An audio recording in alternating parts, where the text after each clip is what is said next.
Hey there, all you Malenki Malchicks on the YouTube. My name is Chili, and we are continuing on with the Intermediate Game Programming Tutorial Series, Lesson 20.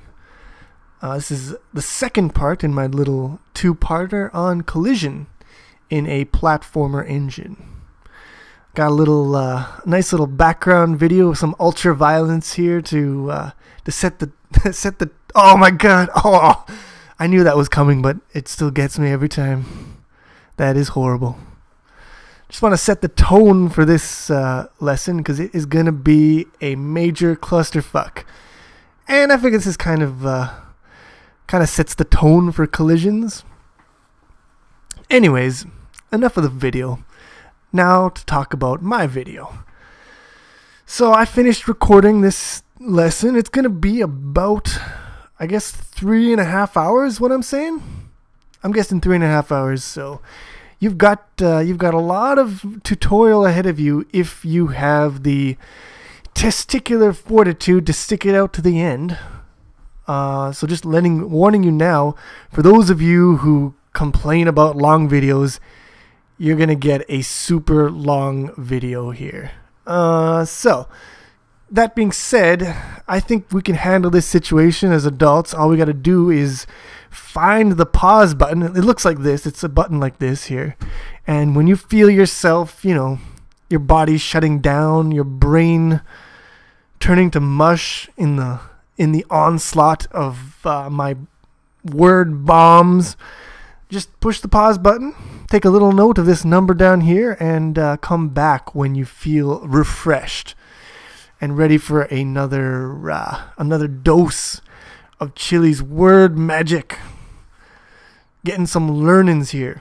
So yeah, long video. Take breaks as necessary. I leave it to you.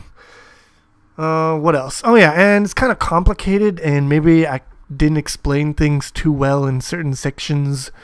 I don't know. It was kind of a clusterfuck. But that being said, I'm not going to re-record it or anything unless I have a chorus of voices demanding another version of this video. But I really just want to move on here. I don't want to repeat myself over and over again. I don't got the time. Ain't nobody got time for that. So that being said, if you don't understand things in the video, go to the forums and ask questions, and either myself or someone else knowledgeable on the forum will definitely get back to you there, and we can sort it all out together for our mutual understanding and so forth. So yeah, long video, pause the video, and hard video, so ask questions. I think that's pretty much all I want to say. A lot of this video is some of this video, the part that's following this introduction, is actually something I recorded at the beginning of the last video, but I cut it out because it didn't make sense to put it in there. So that's coming up next, kind of like a mathematical theory kind of explanation on how we handle collision correction, and then we'll get right into the coding. And a lot of coding there will be, and debugging and derpery on my behalf. Some of it planned, some of it spontaneous derpery. You get a full bouquet. The Chili experience, as they say. So yeah, I don't know really what else I wanted to say here. Just yeah, you get the video that I made, and then you get a long time ago, and then you get videos that I made just yesterday, and it's all edited together, and you watch it and you learn, and if you have questions, you ask them on the forum. And yeah, that's it. So good luck with the collision, because you are gonna need it. It might be a kind of a brain fuck. I don't know, maybe it's really easy and I'm just overestimating it. But either way, you aren't gonna know until you watch the video and find out. And you can't watch the video until I stop blathering on here in the introduction. So I'm gonna stop right now. So, you got your collision detected. Now comes the fun part. What the fuck do you do about it?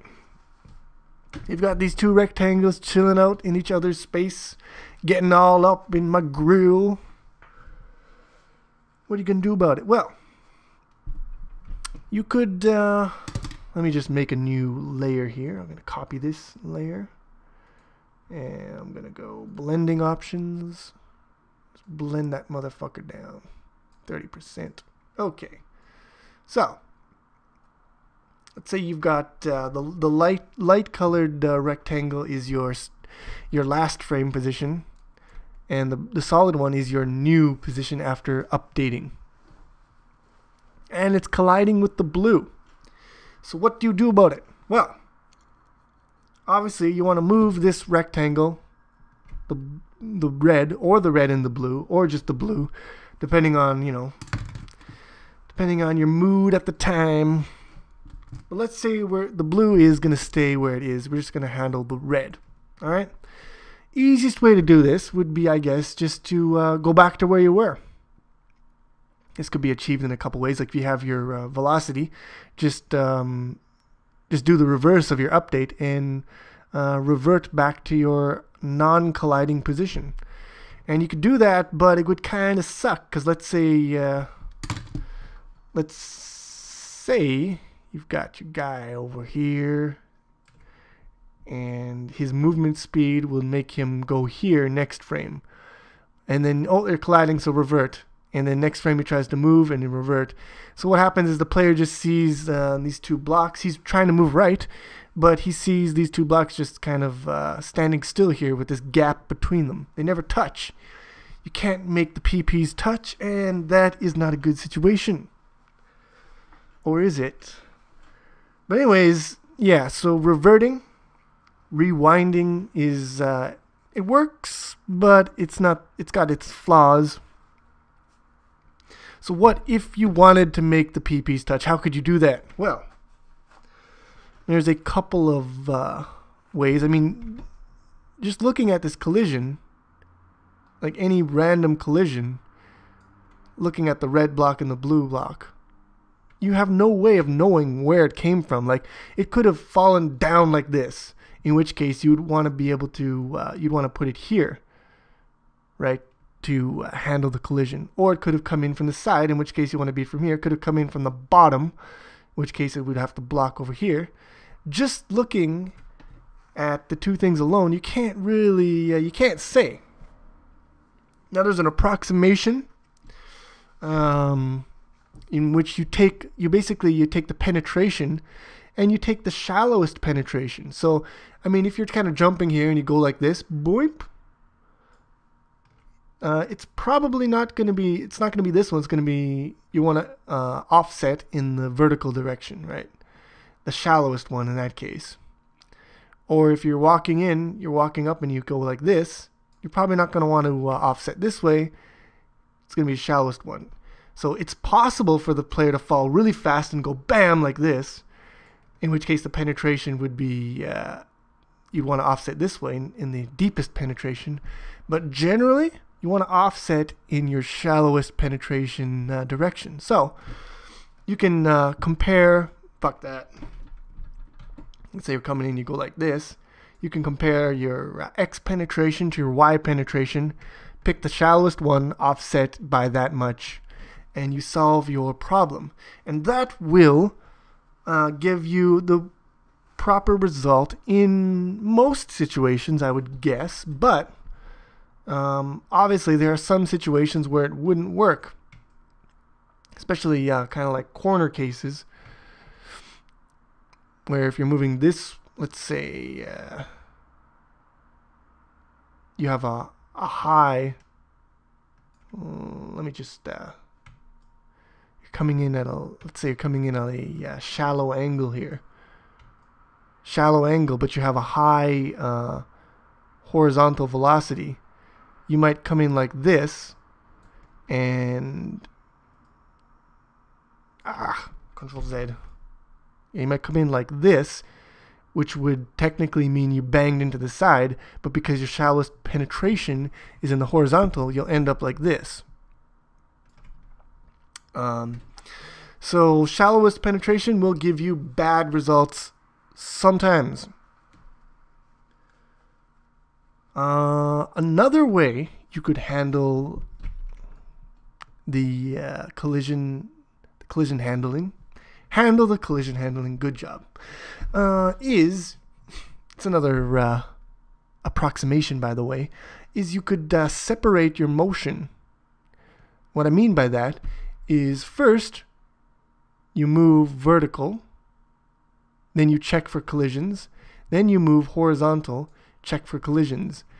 And if you had a collision in your horizontal, wait, I think I said that wrong. First move horizontal, check for collisions, then move vertical, check for collisions.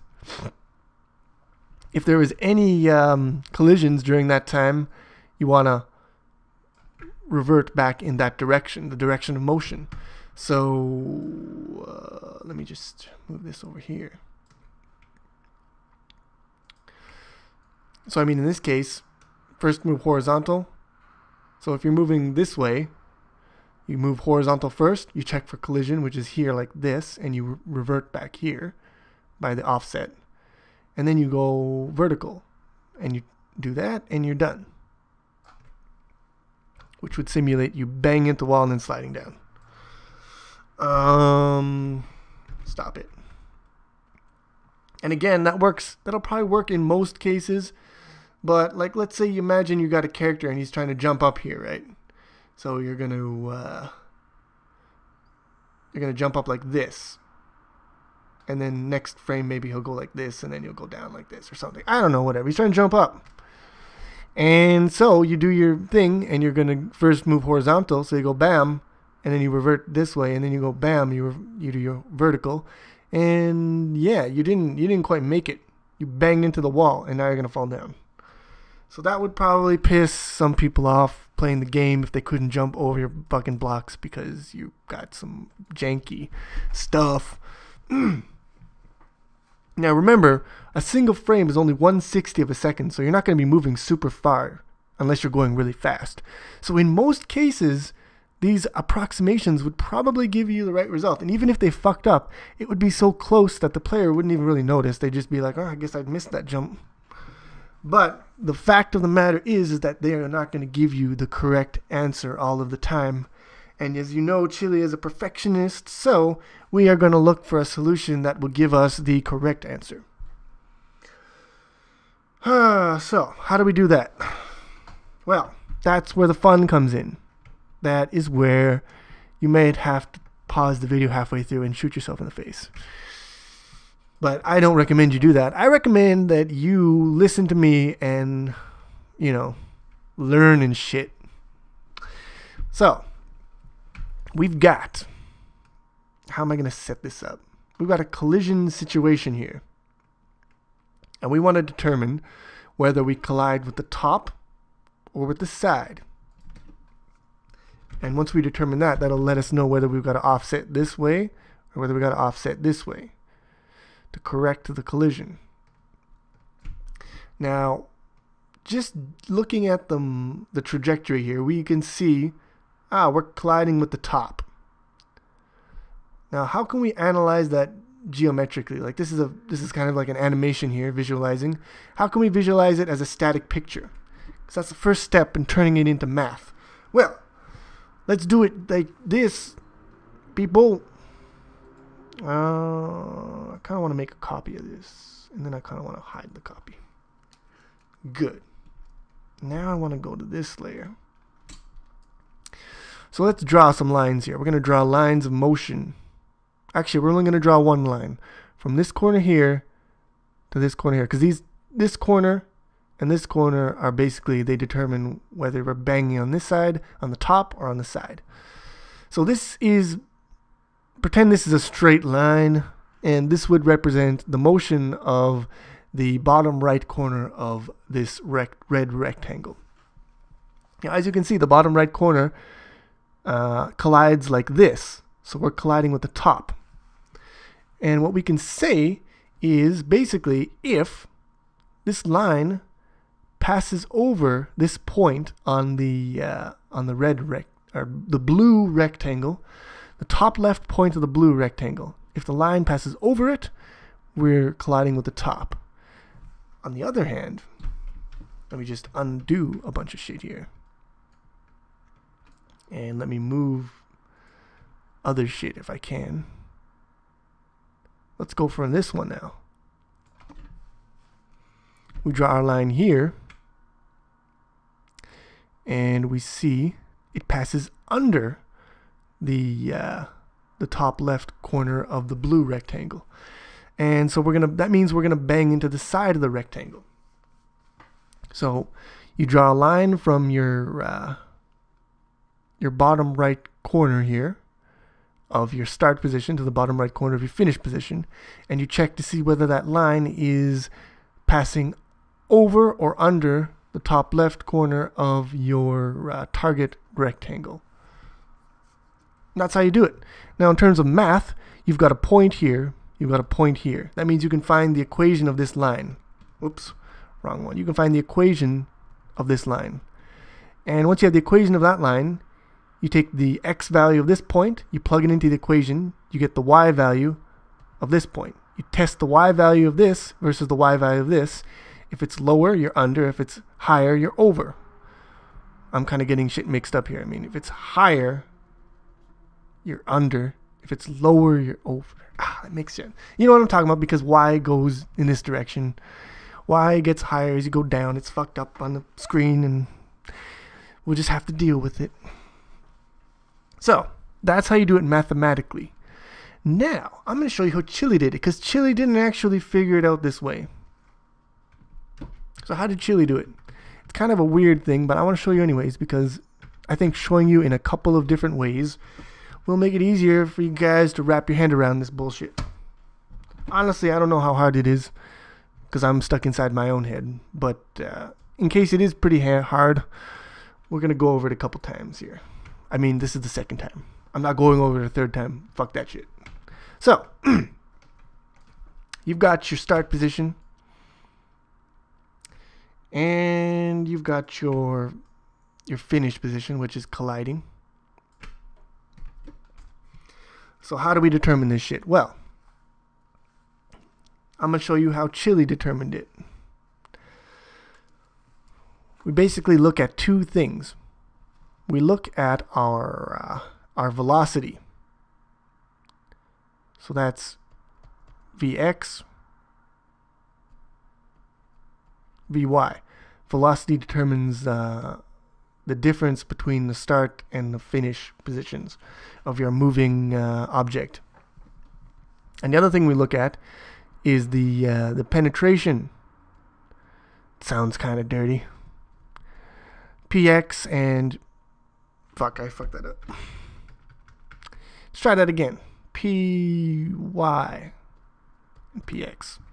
So you got your velocity and you've got your penetration. Now, we've already looked at a situation where penetration was an issue, and that was in the shallowest test handling algorithm. Whereas if your y is your shallower one, then you're colliding on the top. If your x is shallower, you're colliding on the side. So now we're going to take that concept and we're going to add to it the velocity. So we're also going to take into consideration the speed you were moving to bring you to that situation of penetration. So how do we analyze this bullshit? Let me take this back a step here. Well, let's look at it first of all strictly from the point of view of velocity. So given a fixed penetration, let's move around our velocity and see what happens. So if our velocity, if our penetration is staying the same, to increase the velocity means you increase how far your previous position was, because it takes more velocity to get there. Remember, we're holding penetration constant and we're changing our velocity. So we'll start with a velocity Vx of 0. So if Vx is 0, obviously we cannot collide with the side, right? We're colliding with the top because Vx is 0, we're not moving left or right. So that means we must be moving vertically to have collided. So Vx0 means definitely collided with the top. We increased the Vx a little bit. Now we're moving here. Let me draw my line here. Line goes over, so we're still colliding with the top. Let's move the Vx a little more over here. Draw our line. We're still barely going over the top. So this was a top collision. Increase Vx more. Draw our line. Draw our line better. And now we see we collided with the side. So this little experiment shows us bigger Vx gives us side collision. And by intuition, I'm going to say that bigger Vy will in turn give us top collision. The more Vy you have, the bigger chance of your collision being a top collision. And when you have 0 Vy, you can only have side collision because you're not moving up or down, you're just moving to the sides. So, bigger Vx will tend to give us a higher probability of having side collision. Now, let's hold, let's go back again. Oh, fuck you. Fuck you. I fucked it all up because I didn't put it on a different layer. Okay, so you guys don't need this, you don't need this note here. Chili says you don't need notes. So, I'm going to put that, actually, Chili says you need notes. Chili doesn't trust you to remember shit. So, big Vx is a side collision. Now let's explore keeping the velocity the same and only fucking around with the penetration. Still sounds dirty. So I'm gonna do that. And now, how am I gonna do this? I want to merge these two layers. Just want to do that. Merge layers. Yeah. Merge layers. Okay, good. Now, holding the velocity the same means that the relationship between the start and the finish are the same now, and we're only changing their relationship to the target rectangle. So let's start with very little top penetration. And as you can see here, that gives us a line here, which is way above this point, so top. So very little top penetration gives us top. And slightly more top than or slightly less top than top penetration than side penetration gives us a slight collision on the top. Basically just kind of nicks corners here. The corners nick each other. And again, if we go the other way, more side penetration, now we can see that our line is going underneath this point and we're banging to the side. And again, almost all side penetration, or almost all, vertical penetration, very little side penetration, will give us a definitive side collision. So this is basically the same as the rule we had before. And it is this. We say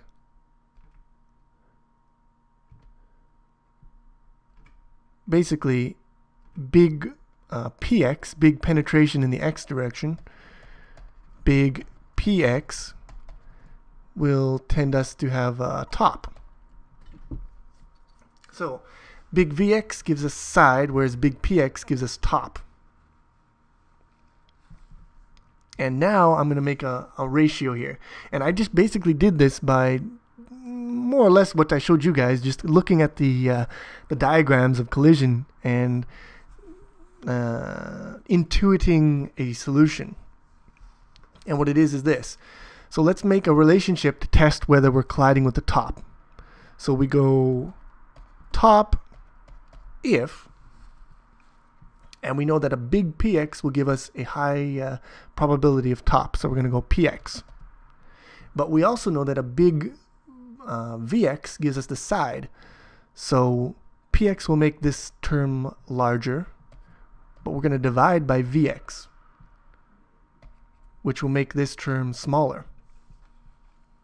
So if px is very big, it's going to make this whole thing small, which is going to make it less chance of being larger than this term, which is py over vy. So you can see here a high penetration in x will make this bigger, giving it a bigger chance of being bigger than this one. And again, a low velocity x, we're not moving very much left or right, will give us a high probability of being top collision, right? Because if we're moving very fast to the right or left, chances are we're hitting the side of something.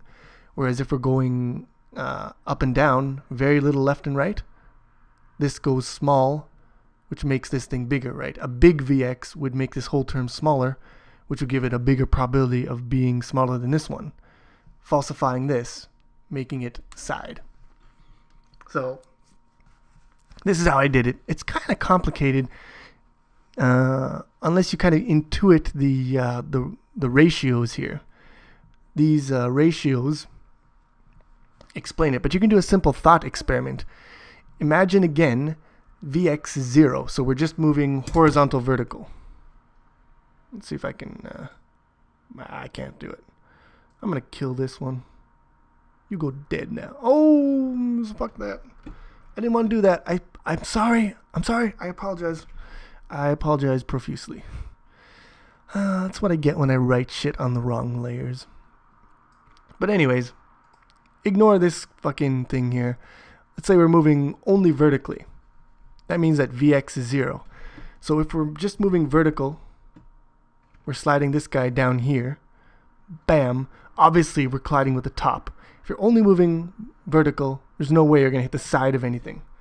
And if you're only moving vertical, Vx is 0, and you divide by 0, px over 0, anything divided by 0 is basically infinity, which is obviously going to be larger than whatever the fuck is over here. So in that case, if your Vx is 0, you're definitely going to get a top. And same with Vy. So there's a little thought experiment there for you guys to prove this thing. But it doesn't really prove it.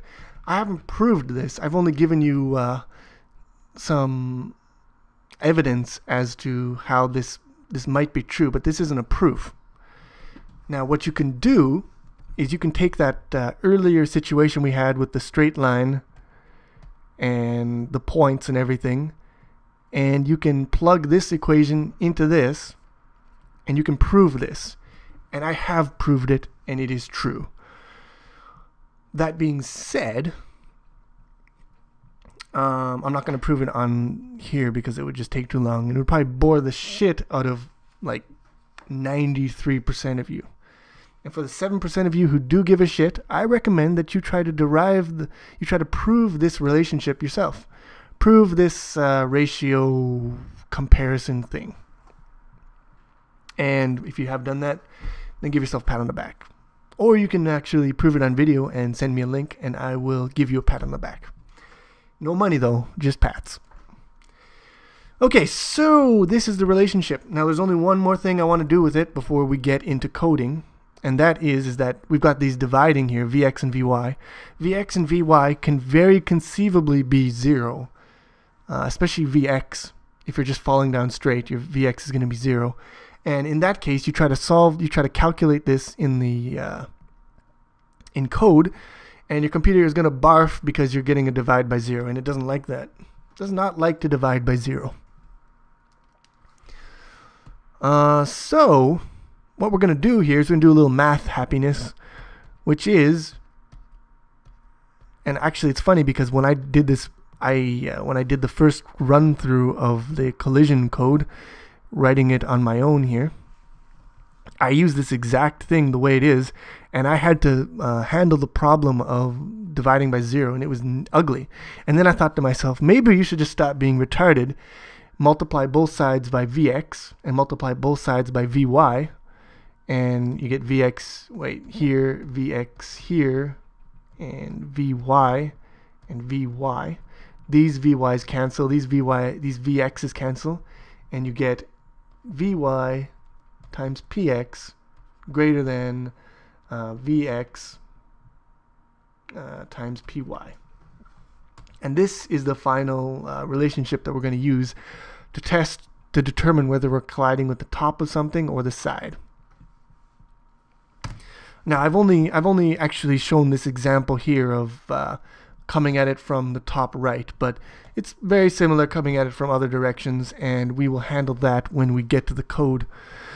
For the most part, this is how we do it. We only need two things. We need our velocity and our penetration. And from that, we can figure out how to handle the collision. And obviously, I think I've explained this before, but if it's not completely obvious, once you determine if you're colliding with the side or the top, then you just take, for example, if you're colliding with the top, you take the penetration in the vertical direction and you offset it in the opposite direction here, so that you are no longer colliding and you're just resting very gently on the top, sitting pretty. Good stuff. So, fucking cold throat. Got a little bit of a throat bug, but we will soldier on after I drink some water. And yes.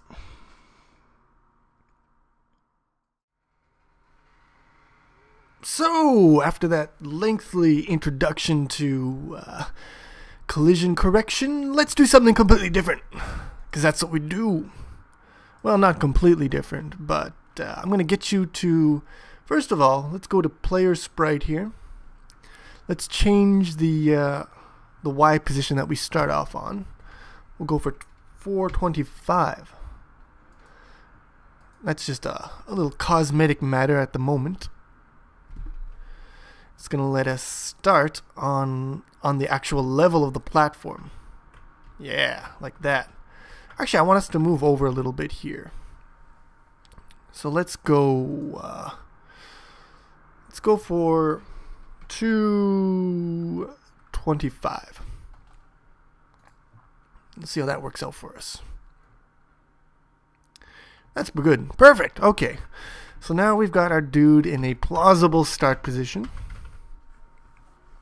What else can we do? Well, what we're gonna do is I'm gonna ease you guys into this. We're not gonna do the full-blown collision correction in X and Y. We're gonna start off correcting the case when we're only moving to the left or right, when we're running, right? In that case, we know we're always going to be colliding with the side of something, so it makes it a lot simpler. So we'll go to player running here, and we're going to need to add a on collision event. But first of all, our on collision is kind of slipshod right now. Where is player? We want sprite state, I guess. Okay, so on collision, this is not what we want. What we're looking for is a constant rectf list. And of course we don't know what rectf list is because it is defined in, where was it? I think it was in tile, where tile map is. Yeah, it's defined here, which is stupid. I will admit this is stupid. We should define this where do you think we should define it? Perhaps where rectf is, because it's a list of rectfs. So we'll do that, copy that, put put this down here. Yeah. And that is good to go. Now we go back.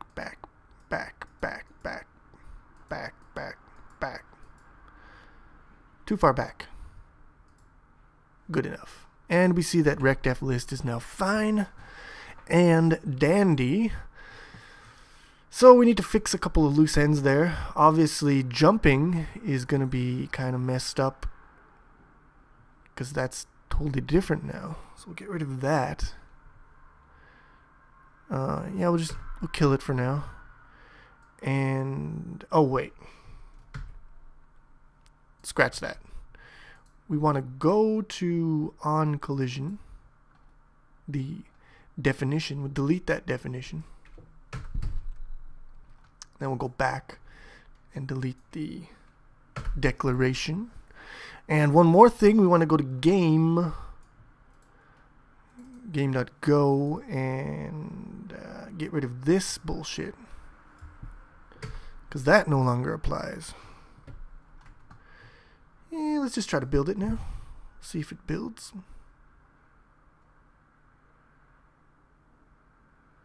And that's fine. Okay, so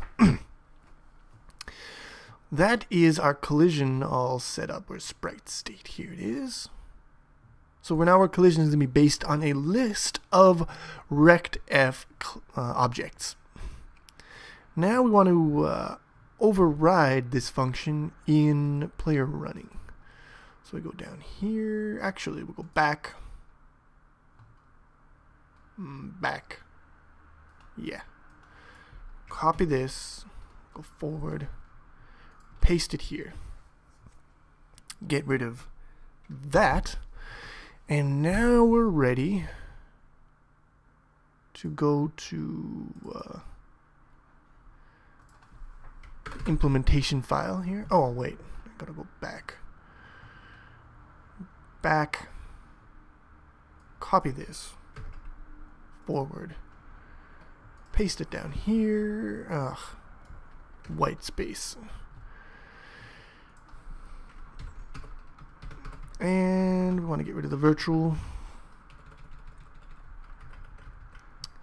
And we'll copy and paste a player running onto here, and we're all good to go. Okay, so how are we going to handle this?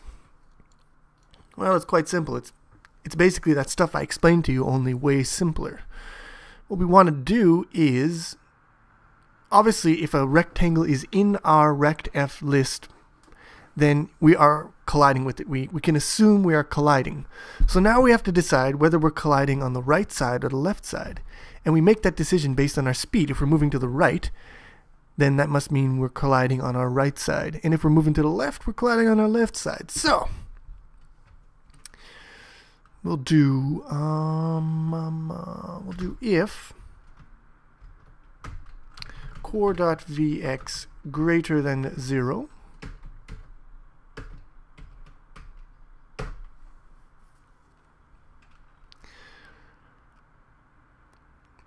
And we'll do, what are we going to do? For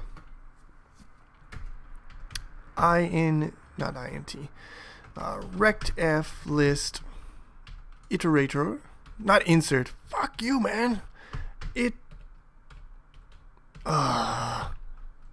Okay.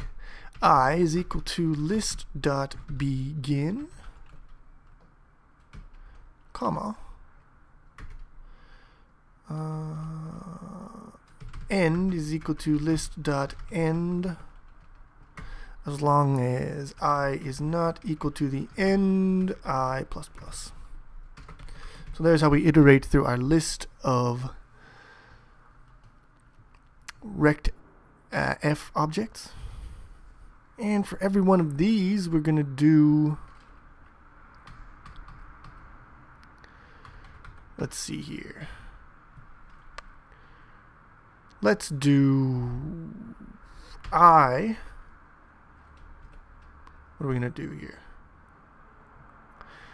We want to modify our x position based on the amount of penetration. So penetration is equal to, if we're moving to the right, if we're colliding on the right, penetration is equal to sprite. So core.getCrect.right minus I pointer to left. That should give us our penetration if we're colliding on the right hand side. Let's just bring this up for those of you who aren't getting the picture here. We're moving to the right, so we're colliding like this. Penetration is sprite's right side minus the rectangle's left side. So that is our penetration, and what we want to do is we want to subtract x, so we go core.x minus and equals, we want to subtract that value from x. Now, one thing I like to do is if we hit something, we might as well set our velocity to 0, because that's generally what happens when you bang into a wall. You stop moving. You don't have to do this, but that's what I like to do. It prevents some janky things from happening later on. So yeah, and then we just do the same thing if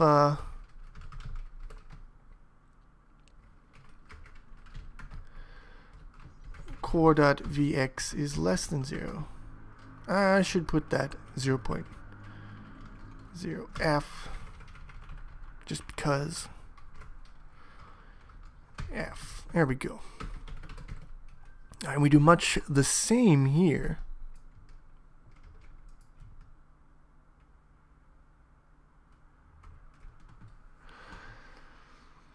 Except now here we want to increase core.vx, and here we're going to do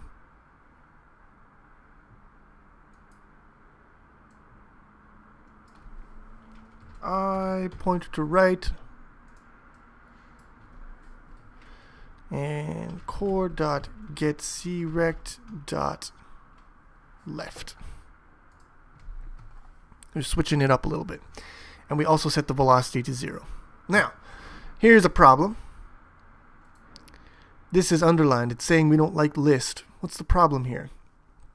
No suitable user-defined conversion from constant iterator to iterator is what it's saying here. Now, because this is a constant reference, we're not allowed to change anything in the list. But normal iterators are allowed to change things. So you're not allowed to get a normal iterator from a constant reference or a constant object. What you got to do is you got to do const iterator. Then it's fine. Just a little bit of trivia there for you. I probably spent like a good 5 minutes trying to figure out what the fuck was wrong with that. I was like, what the fuck? What's wrong with my list? You don't like my list? That's racism. So yeah. Build that. Okay, so it's so far so good. We've got our two cases moving right, moving left. Iterate through every one of the rectangles that we're colliding with and do our collision magics. So now what I want to do is actually implement this in the game. So I go to game, I go to go, and I basically want to do this stuff. So get my list first of all. A little copy paste, and then what? What's my sprite? Sprite is P, right, for player. Dot get state on collision list. And that should give us our collision detection in the horizontal. How's it going to look? Well, I'm going to try to move left. Watch me move left. Bam, bam, bam. Oh, can't move. Can't go that way though, but I can move. It's getting stuck here. Weird. For some reason, if I try to move left, I go right. And if I try to go right, I stand still. Now, that's kind of annoying because I was expecting it not to work, but I was expecting it to do the same thing in both directions, right? So if I try to move left, I go right. And if I try to move right, I was expecting it to go left, but instead it's just staying still. Whatever. Now the question is, can you guys figure out what the problem is? And it's not that difficult. So I'll let you, if you want to try to figure it out for yourself, pause the video. And if you don't want to figure it out for yourself, then just keep watching. Because the problem is, as you can see in here, we're colliding with these bottom rectangles. So whenever we move, it says, oh, you're colliding, and then it tries to set us back. So it says we're colliding with this one, and so it pushes us back to the next one, and the next one. So we're moving at a speed of one tile per frame. As for this one, I don't know why it's not going this way. I could step through everything and try to figure out why it's this, what am I looking for? What's the word I'm looking for? This asymmetric behavior is happening, but I don't care. I'm just going to fix the problem and hope that bad things go away. So the problem is we're colliding with those bottom tiles. The solution, stop colliding with those bottom tiles, but here's the thing. Here's the thing, my friends. Let me show you the thing I'm talking about. Our collision detection and so forth, what it does, let's line this up nicely. We'll do it like this. Okay. So what we have is we get the index of the there's these 2 points here, right? Top left and bottom right. We get the index of the tile in which the top left is pointing. So that's the this were in the indices. This would be 0, 1, 2, 3. This would be 0, 1, 2. And we get the index of the top left, we get the index of the bottom right, and we loop through all of those tiles. And that works fine in most cases, except in the case of where we are, oh shit, son, that wasn't good. Let's do this again. Let's not fuck our layers up here. 0, 0, 1, 2, 1, 2. Fuck all these other guys. They don't matter. Okay, so back to what I was saying before I was so rudely interrupted by myself. We that system works fine except for when the corners are right on the borders between tiles. Let me show you how this works.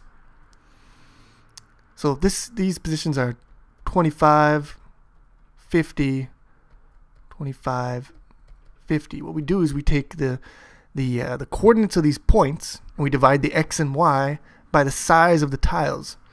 So this one would be 25, 25. So 25 divided by 25 equals 1. So the index of the top left point is 1, 1, 1, which is right here. Let's get rid of that. Let's get rid of that. Skedaddle, skedaddle, skedaddle. This is going to be the death of me. 25, 50. I keep writing on the wrong layers and it's fucking me over. Okay.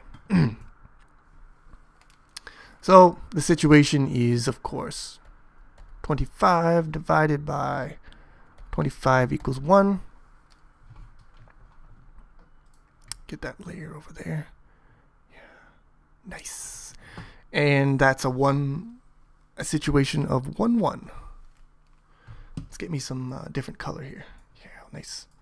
A nice light shade of gray. Like that. So that's this tile. And that's good, right? Because if we're right on this tile, that's what we want to be colliding with. So that's the top left. What about the bottom right? Well, the bottom right is on 50. 50 divided by 50 is equal to 2. So the bottom right tells us that we're colliding with this one. And of course, we loop from right to left, top to bottom. So it's going to tell us we're colliding with these 4 rectangles. But we're actually only colliding with the 1, 1 rectangle, right? We don't want to include these rectangles. But that's what we get. Because that's the way the math works. You divide by the tile size and you're going to get the tile. Even if you're on the border, if you're on this border here between 2, you're going to get the one to the right. So you're on the border here, you get the one to the right. You get the one to the bottom. That's what you want. You don't want this one. You don't want this one. So it's good on this side. But on this side, the behavior is bad. We don't want this one. We don't want this one. We don't want this one. We don't want them. We do not want. So how do we solve it? Well, we could say, that's easy. That's easy, Chili. All you got to do is subtract 1 from your answer. So if you do this one, it's going to be 50 divided by 25, which is the tile size. You get 2. You minus 1, you're right here. You do this one, you minus 1, you're right here. That's fine. But try to this one then. You're doing 25 divided by 25. 1 minus 1 is 0. If you subtract 1 from your coordinate to index conversions, then you're going to get something like this, which is also stupid. It's just stupid in the other direction. So what we want to do is when we're doing we want different behavior, whether we're doing the top left or the bottom right. If we're doing the top left corner, we want it so that if it's on the line, if it's on the border, choose the one to the right or choose the one to the bottom. But if it's on the border in the bottom right side, we want to choose the one to the left or to the top, right? We don't want to be choosing the ones on the outside. We want to be choosing the ones on the inside. So we need 2 different conversion functions, one for the top left and one for the bottom right. So that's what we're going to do. That's how we do. So we got to go to tile here. I'm going to add some new functions. So get index x, get index y. Now these ones bias, they give us a bias to the right and to the bottom. So we'll do bias right, bias bottom. Now we need ones that give us biases to the left and to the top. So what we're going to do, copy that, paste it, we'll go bias left. Now we're going to need a little bit more fancier mathemahuzits here. So we'll do ix, we'll do int ix is equal to x, which is a float, divided by width, which is an int. That's an int, right? We'll just we'll convert that to int and divide it like that. Now here's where the magic happens.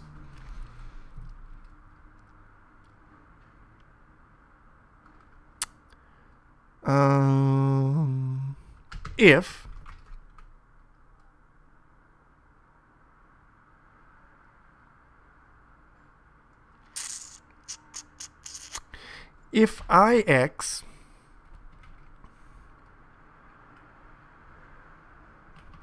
times width, whoops, float, now we doing the opposite of what we did in the top,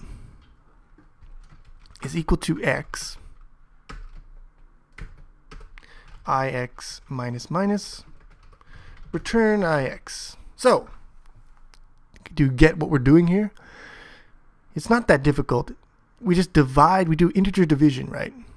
And then we reverse the operation. And if they're the same, then we know where they're on the line. Why do we know that? Well, because if they weren't the same, that means we must have lost something in the remainder.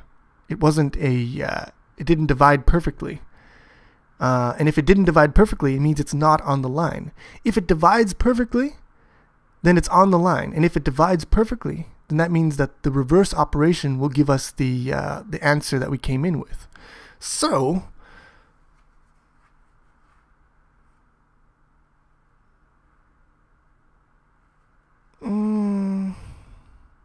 yeah, I like it. I like my answer. Now we got to do the same thing for y. So we do copy, paste, stop it, bias top,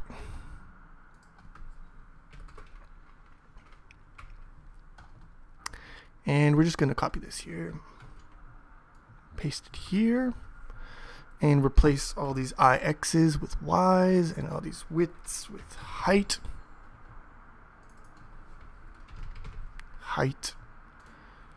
Y.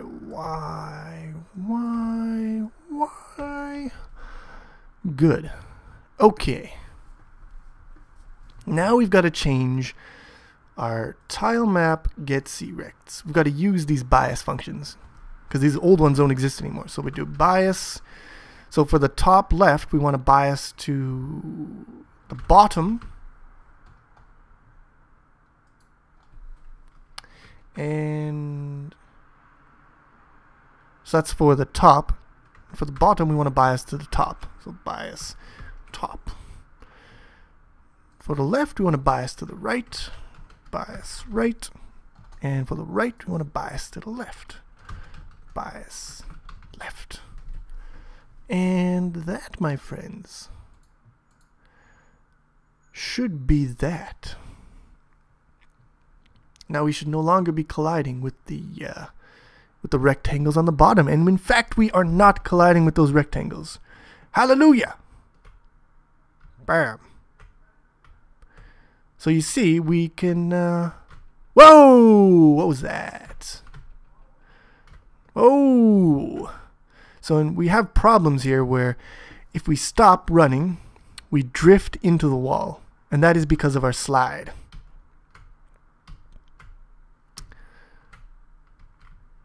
So we can do this, we can stop running like this and then drift into the wall. And if we drift into the wall, of course, then if we try to move in the opposite direction, we're going to get pushed over here. So we've still got a little bit of work to do here. We have our work cut out for us, as they say, somewhere. Where to start? What problem should we start with? I say we should start with Yeah, I say we should start with the obvious one, which is we need to add a handler to, where is it? Player standing as well. Because in player standing, the player can still move because of their drift. So we could add the exact same code to player standing. But I have a better idea. Let us, what was I going to do? Here we go. I was going to draw shit. Because that's how we do.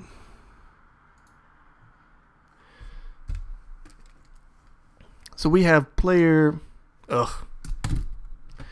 That color is weak sauce. Let us choose another. We've got... what do we got here? Sprite state. True. And then we've got player running and player standing,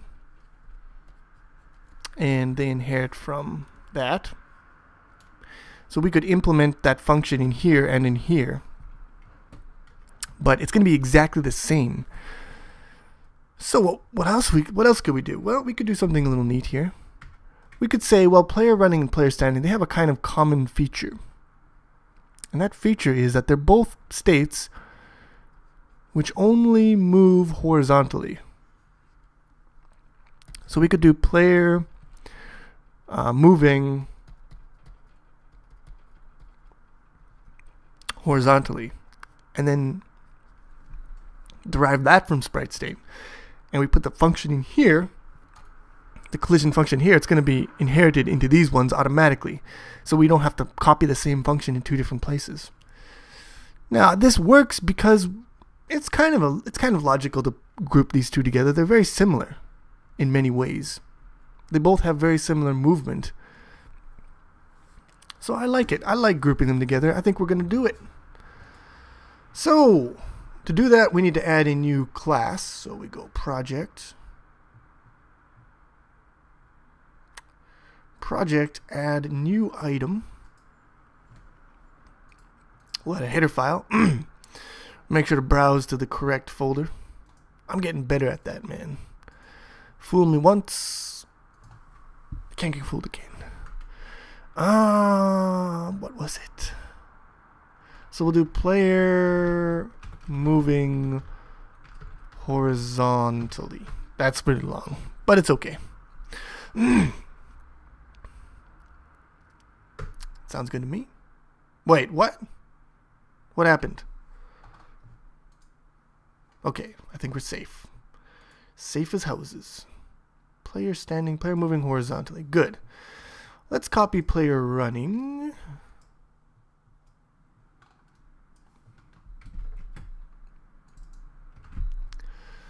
And let's, okay, we include sprite state. That's good.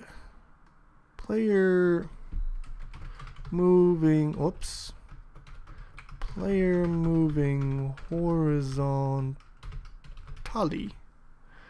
Public sprite state. That's good. Copy that. Put that there. Sprite core.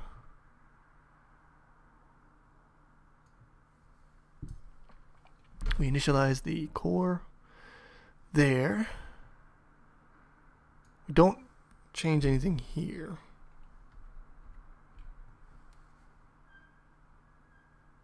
What don't you like here? Provides no initializer for what? I don't understand. Control Z. Oh, I know. It's these ones here. We don't need that shit. That shit is bullshit. Don't want any of this crap except for on collision. We do want on collision because that's the one we're going to be, you know, doing it up.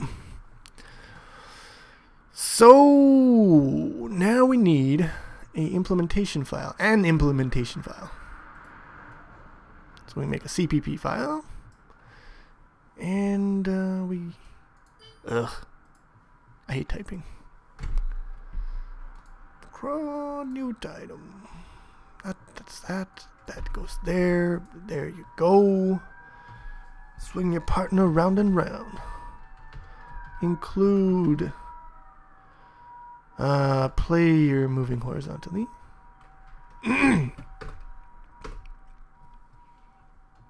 Alright, now we want, yes, we'll get rid of that, we'll do that, go back, put that in there, copy that, put that there, booyah. Okay, now all we gotta do is copy the stuff from player running, no, let's go player running. On collision. Copy this. Oh, cut that out.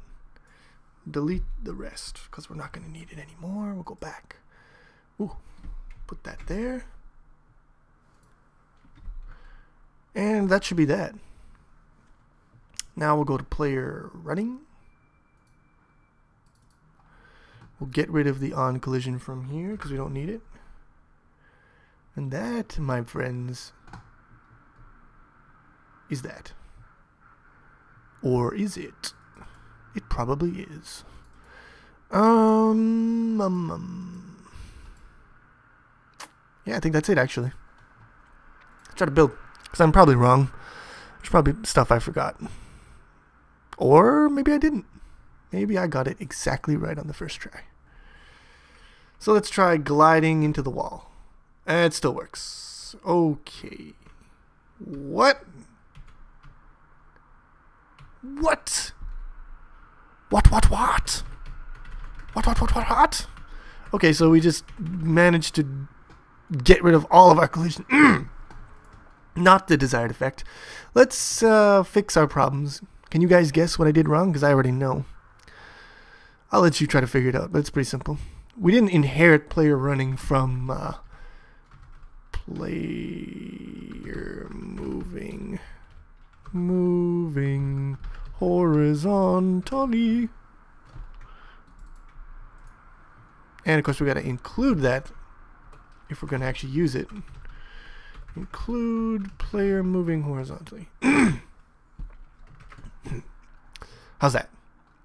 How you like me now? So I'm just going to go copy that. Then we're going to go to player standing. Put that in there. Copy that. Put that in there. Now we need to put this one in here. And player running. We'll put that in here too. And now we should have a pretty good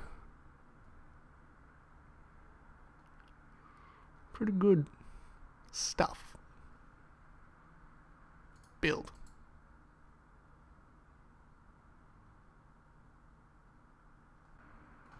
Okay, let's see if this works. So far so good, and we're not gliding into the walls. We're running up to them and stopping. Bam. Ah, so beautiful. So good. Lovely, lovely, lovely. Yeah, so that's collision. Just don't jump, because then we don't have any collision for jumping. When you jump, this happens. Whoa! And you're dead. So now there are other things we could fix in this situation. There are things that are not optimal.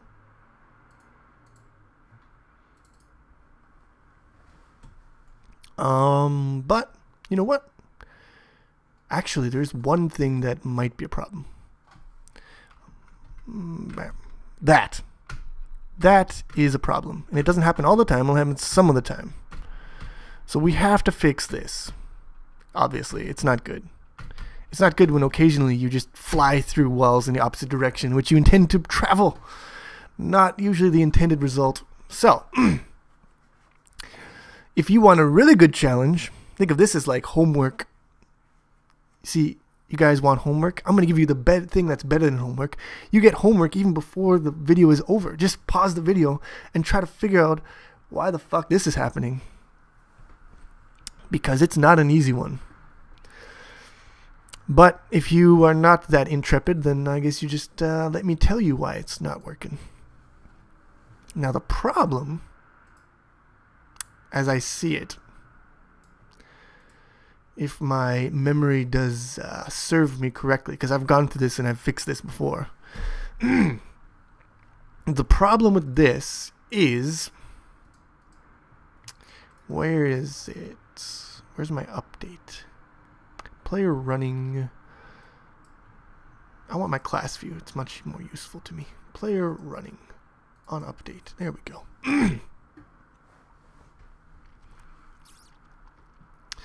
So we update our velocity. Then we update our position.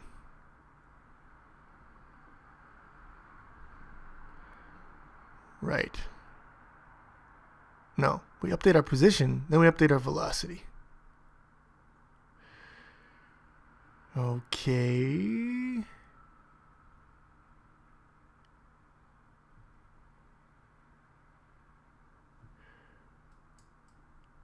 What about for standing? Update position, update velocity.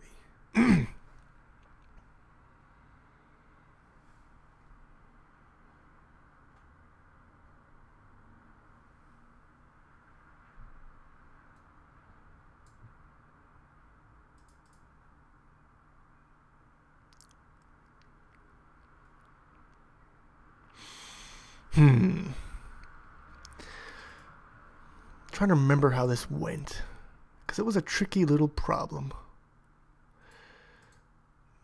The problem lies in the fact that player running, here we go, on, oh wait, we want player moving horizontally on collision. So we zero out the velocity if we are colliding, right? So velocity is zeroed out.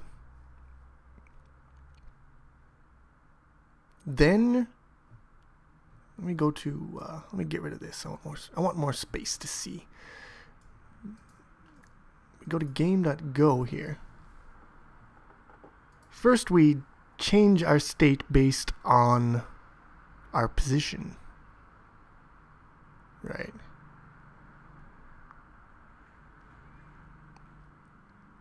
Then we update our position.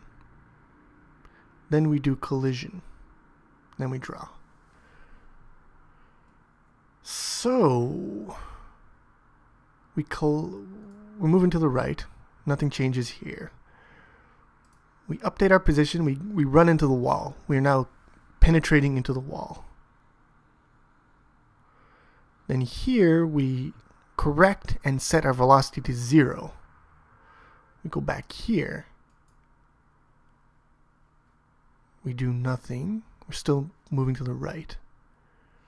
If we update here, our velocity is equal to 0. So we don't move to the right, but we up our velocity. Then here we haven't moved, so we don't collide.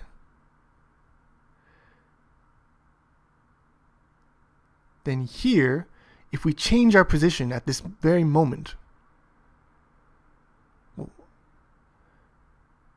our velocity is going to be moving to the right.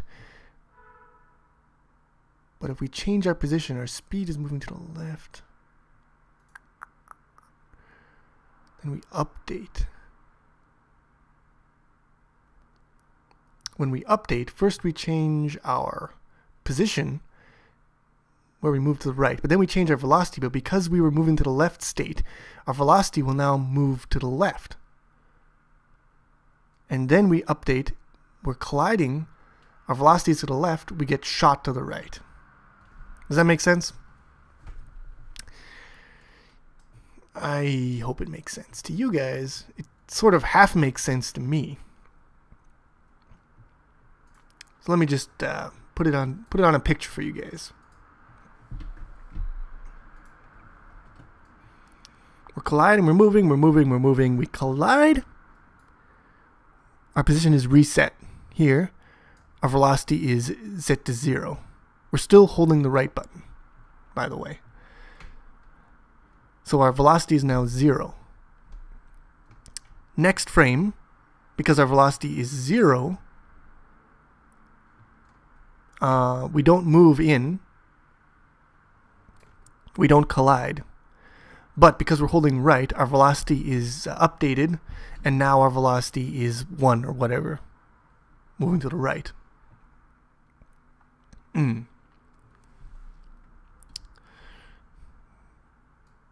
Then, next frame, we switch to moving to the left. Our velocity is still to the right. So first we update our position, we go in here. Then we update our velocity, and we're moving this way. So our velocity is this way, but we're in this collision state. But because our velocity is this way, the collision handler thinks we did something like this. We came in from this side and went BAM! So it pushes us back this way. This is what I think is happening. How to solve? What to do? Here's how we do. We go to our player running, and we go on update. Let's update our position after we update our velocity. This is how do. Then we go to, just to be, symmetrical, we go to players standing, we go on update. We do that. Update velocity before position.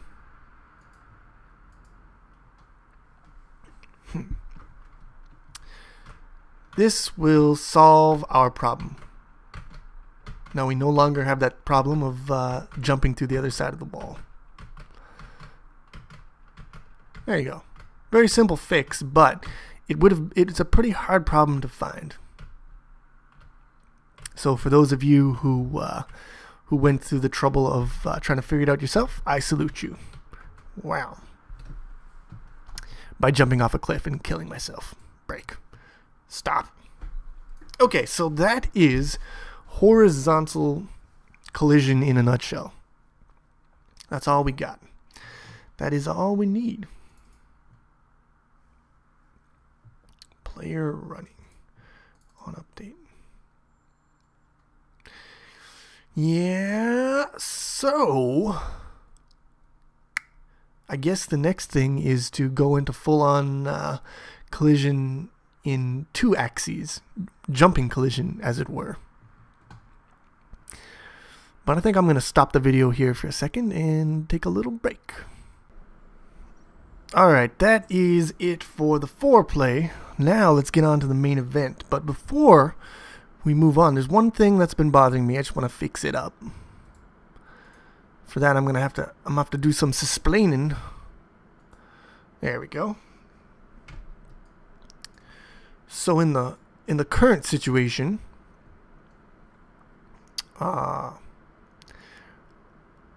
this isn't gonna work. I need a bigger thing. Ugh, screw you. Screw you, you and you. You two are the ones I want. If I can move it. There. Good. Alright, that's perfect. So in the current situation, we've got our dude, right? And he moves. And let's say that for argument's sake, these 2 tiles are, say this is all solid tile. Can't pass through it. So you go and oh, I see what I did there. I totally fucked it up. Let's try that again without totally fucking it up. So again, here are our solid tiles. And we move. We collide with these ones. We get a list of the tiles we're colliding with. That list includes this tile here and this one here. So we do the collision for this one. We move back. And then we do the collision for this one. But the collision for this one, we don't have to do it because we've already been sorted by this one. And that case happens a lot. Another thing is, let's say we do the collision for one tile. And it moves us back. Let's say we're colliding in like this. Like this, bam. I'm gonna say this one now is also solid, for argument's sake. So we come in. Ah, you Dirk! Always the same tricks. There we go. Good enough. So we come in like this. We come in like this. Or whatever. I don't care. And we do our collision here, and it sets us back here. But now we're colliding with this one. But in our original collision detection, this wouldn't have been in the rect list. So by correcting one collision, we might create a new one. Now that opens a whole nasty can of worms and all sorts of nasty stuff. But the main thing that I want to get here is, I don't like the way we handle things right now, where we send a list of rectangles and then we handle the collision correction for each rectangle. Because in general, usually handling one changes the whole system. It changes the game. It's a game changer. So what we're going to do is we're going to change how on collision works. We're going to go to sprite, state here, and we're just going to do a rectf. No list, just a rectf. Now we go player moving horizontally. Also just a rectf in this one. And actually,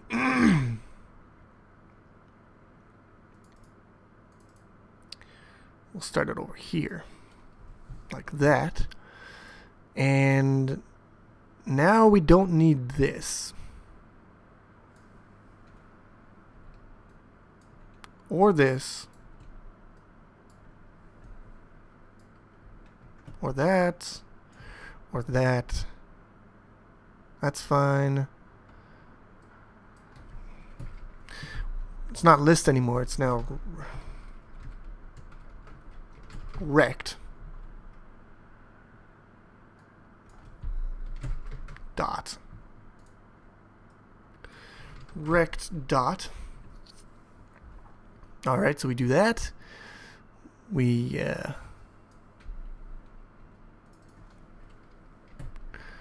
rect. And to be completely thorough, we do it there. Alright, so that fixes the first problem. So now we're only handling single rectangles for collision. Now what we got to do is we'll create a function in tilemap called do collision, and we're gonna have what do we got here? What are we gonna use for our collision? Sprite? Yeah, I think sprite is fine. We'll do sprite s. And we'll go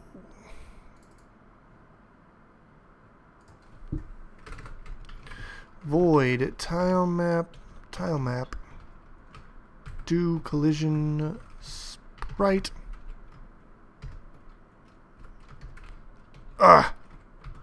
s. How's that? You don't like sprite, do you?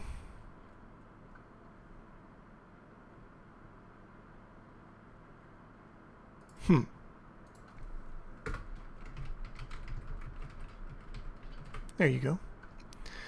That'll fix that. Now what we want to do is do our collision with a sprite. So what we do is do the same thing we've been doing. We do rect f list get c rects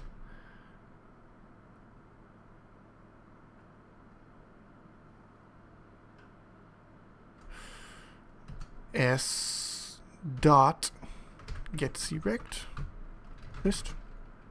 How's that?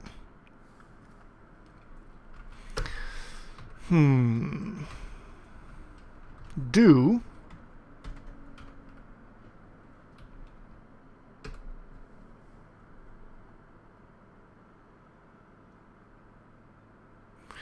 now here's the problem.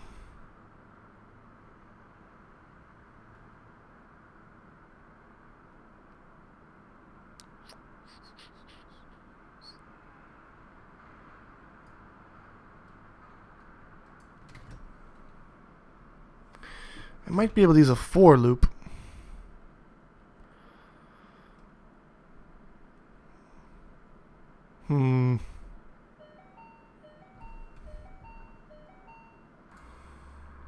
Alright, where was I? Before I was so rudely interrupted by pizza. I think I was doing, doing the collision. I was going to do collision, a collision function which takes a single sprite and does collision between the sprite and the tile map. It's getting hot in here. Let me take... Yeah. There we go. That's better. Okay.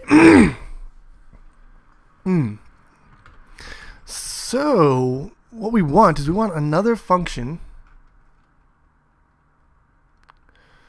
I'm going to call this one get c rect list.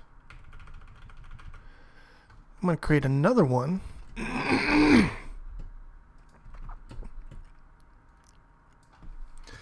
Get Crect single bool and rect. So this function will return a list of Crects, and this one will return a single one in here. And the return value here will be whether or not there was a rectangle found. So if no rectangles are found, this will be false. Alright, so get tile is undefined. It doesn't make any sense.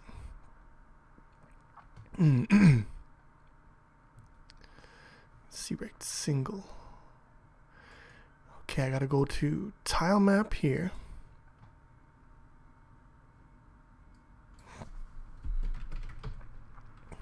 Get the list.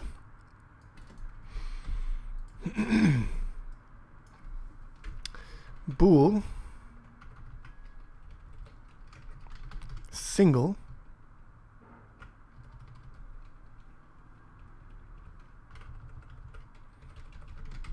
there.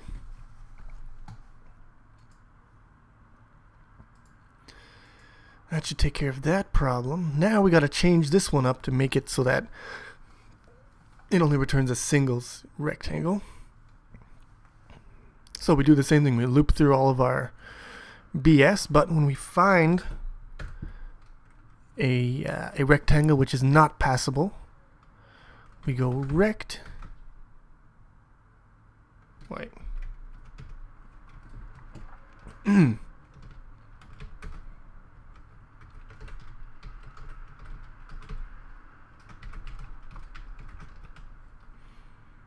How's that?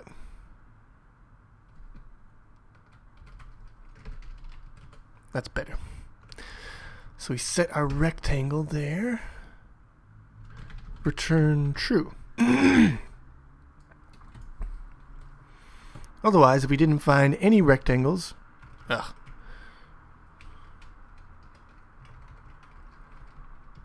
return false. That'll be good. Now we don't need this list.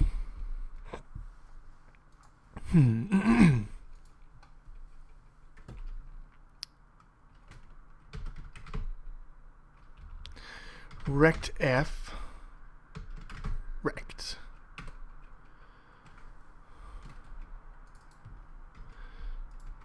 Get a single rect. While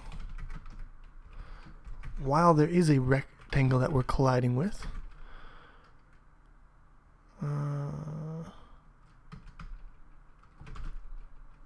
get Crect rect.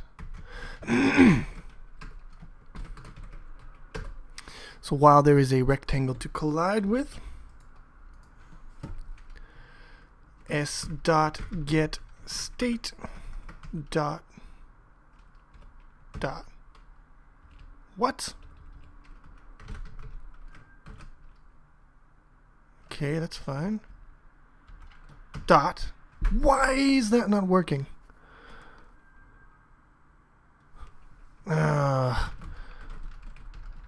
On collision rect. Now I'm pissed off. Why don't you work? Incomplete type isn't. Okay.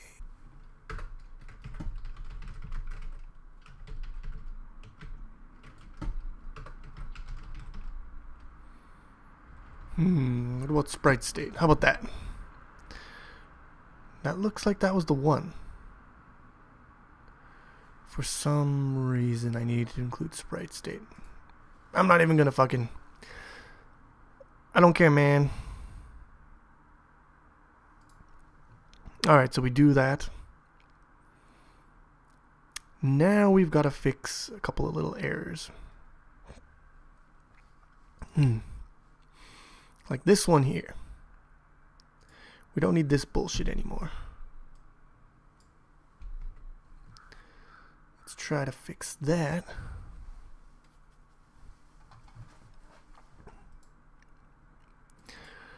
Get Crect.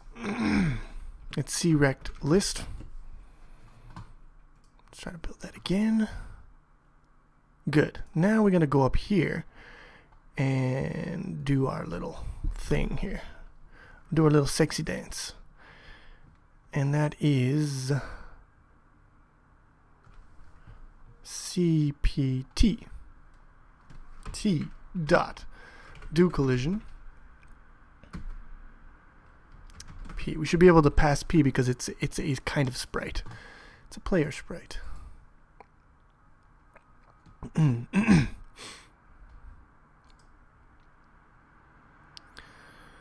Fair enough. Now let's see if it works. And it looks like it works. Same as before. But it's more efficient and it'll work better for the next phase of our little operation here. I'm all phlegmy and stuff.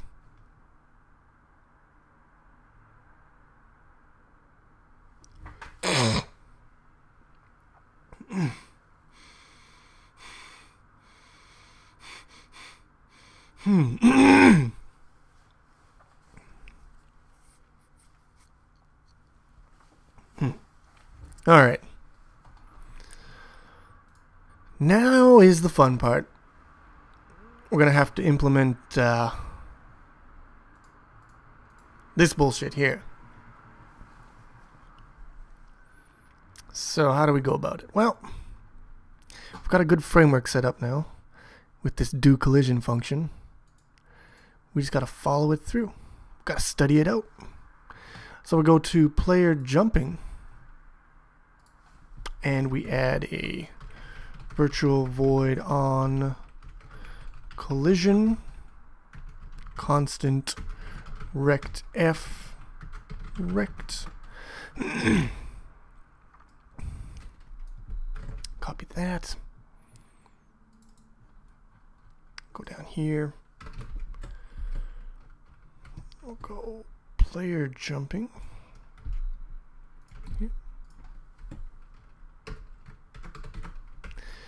Okay, so problem is, of course, that this little equation of ours here is kind of for the case when we're coming at it like this and we want to know if it's like this. But there's also cases where we're coming at it from the bottom, from the top or the bottom, and from the left side or the right side. So you can think of it, there's 4 cases corresponding to 2 directions in 2 axes. So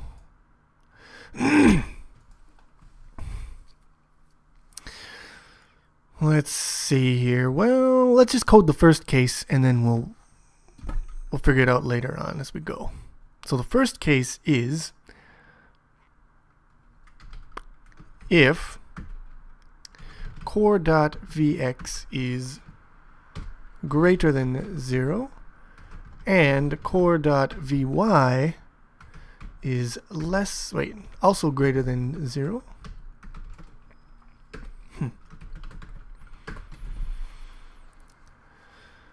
In this case, we want to do what? So we're colliding with something. We know we're moving to the right and down. So first we want to decide whether we're colliding with the top or whether we're colliding with the side. So we calculate, where is it? We need to calculate our penetration, first of all. So, float px is equal to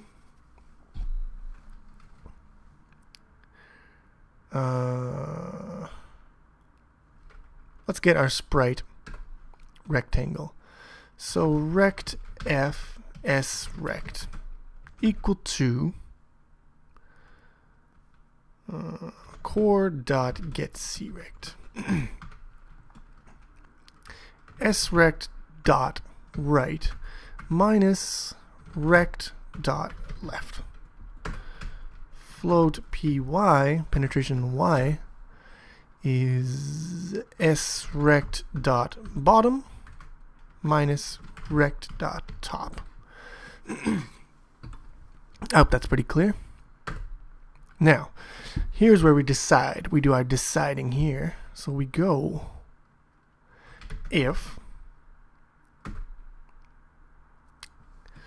let's look at my equation again there, vy times px.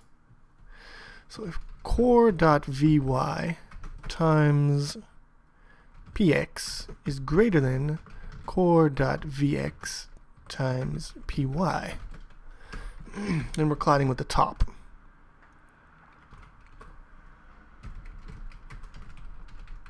Top collision. In which case,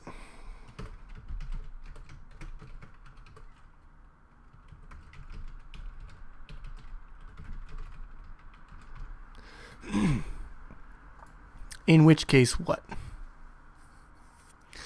Well, if we're colliding with the top, we want to set core.vy equal to 0 because we've hit a horizontal surface, so our vertical velocity should be nullified. And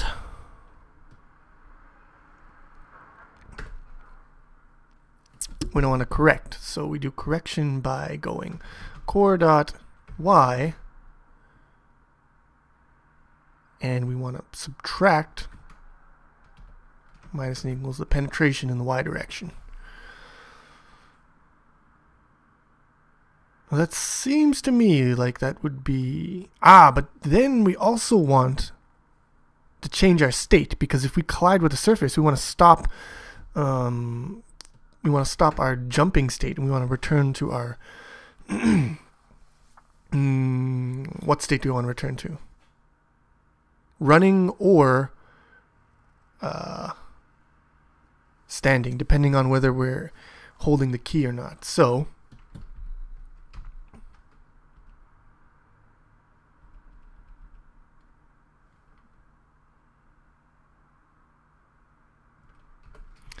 if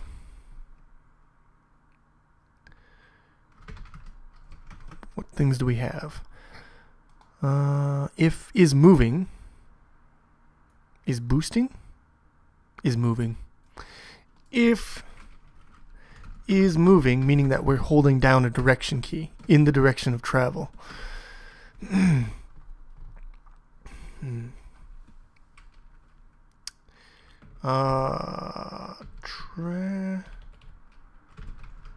forget the names of my stuff. Transition. There we go. Transition to player running core. What else do we have? No, core. Else, transition to player standing.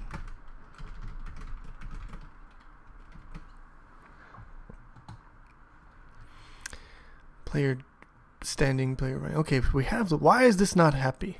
Why are we not happy with this? No suitable conversion from player running to sprite state point. Yeah.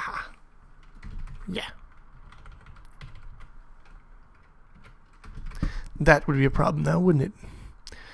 Alright, so top collision, if we're moving, yeah, okay, fine. Side collision. Core.vx equal to 0.0f. Core.x minus and equal to penetration in x. And here we do not transition, because if we hit the side of something, we're still going to fall. We're still going to be in the jumping state. It's just when we're no longer moving horizontally. So that should solve this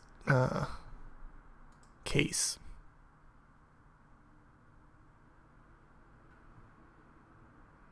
Let's try that out. I'm sure it won't go horribly wrong, will it? So we want to hit it and then quit it. No, we want to hit it, and we want to hit it where we're going down to the right. So we want to go like this. Bam. Perfect. Look at that. Was beautiful. Of course, we're not going to fall because there's nothing to make us fall once we hit that running state. But what if I just jump like this? Yeah, it worked fine. This works fine, people. Horribly, horribly fine. Now, if I can hit it on the side there, on a falling trajectory, this is going to be hard. Yeah. Bah. Okay, that wasn't good. I think I broke it, people. Oh, I really broke it. I broke it hardcore. And now I can't do anything. Stop. Thank you. Okay, well, anyways, that was kind of good. I want to try that again, actually.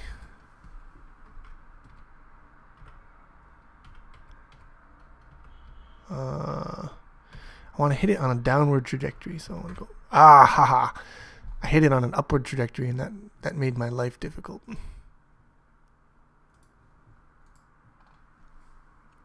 Just give me what I want. Yeah. No. I'm pretty sure I hit it properly this time. Oh, but I'm moving the wrong direction, so that's no good.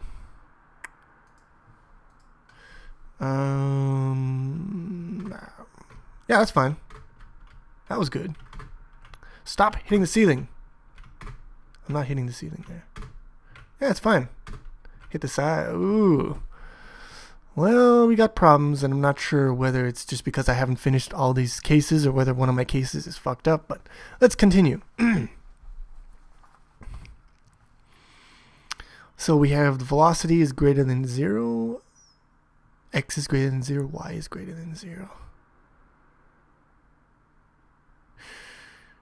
I mean, there's probably a nicer way of doing this, but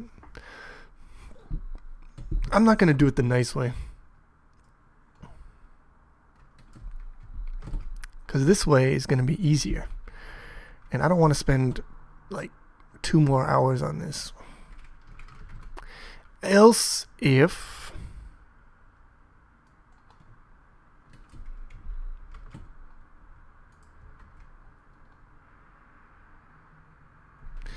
no, this ain't going to work either. Because there's cases where x or vx or vy is equal to 0.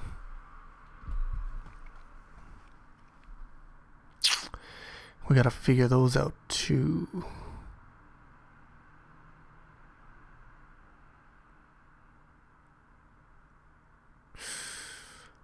How do I want to solve this? Well, we'll start if x is greater than 0.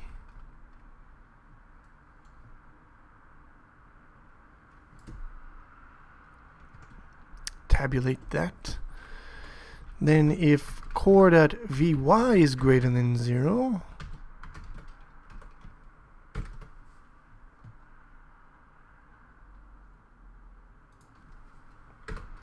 else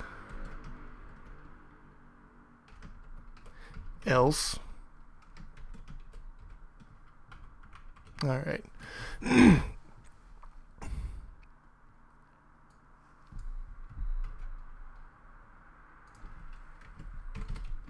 Yeah, that'll make that a little easier to read.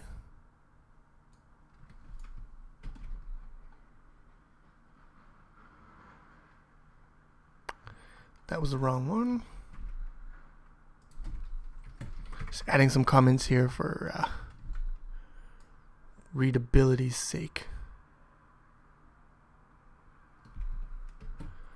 Put this one here.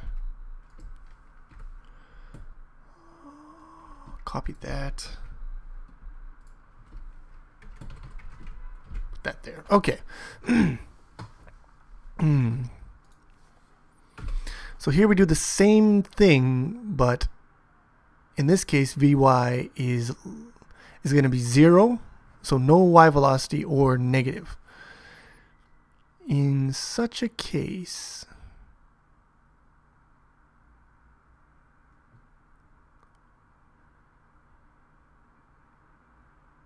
we need to change our subtractor here.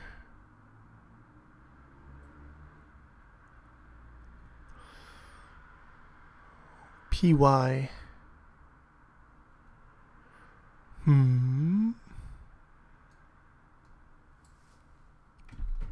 This one can go outside here because it's going to be used in every single case. So we might as well just put it outside the loop here.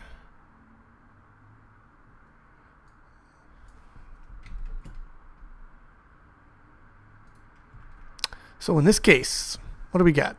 Penetration x is the same, but the y one is now going to be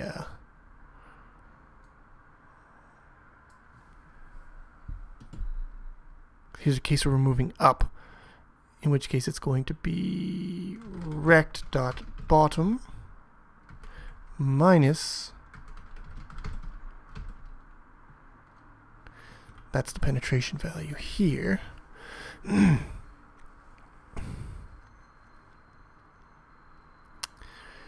Now we want something like this again.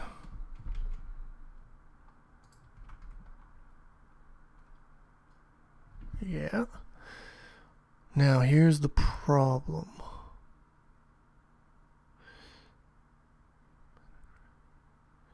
Vy has to be negated because our equation is assuming these are all positive numbers. But in this case, Vy is less than or equal to 0, so we have to negate it on this side.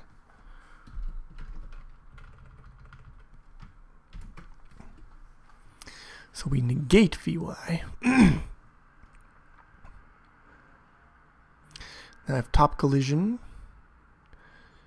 Vy, add by the penetration, because we're colliding with our sprite is hitting the bottom of something. The top of our sprite is hitting the bottom. So I want to move it down if there's a collision. So it is moving. Now we don't want to transition in this case to player running or anything. Yeah. Not needed. Uh-oh.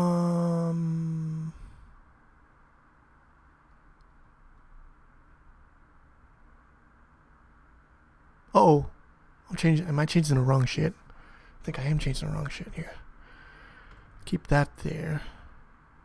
Keep that like that. Keep that the same. There we go. I think my font size got smaller there for a second. Side collision.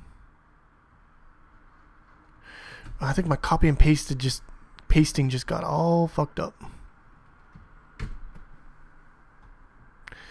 Alright, so here, okay, I'm just gonna undo a bunch of shit because I don't know what went wrong where. Okay, this is so far so good. Now we want to copy this bullshit here, and we want to paste it down here.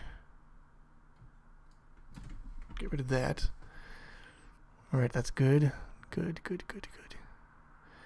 Now here, we want to do that same stuff we did before, which is rect.bottom minus srect.top. Here we want to negate our velocity.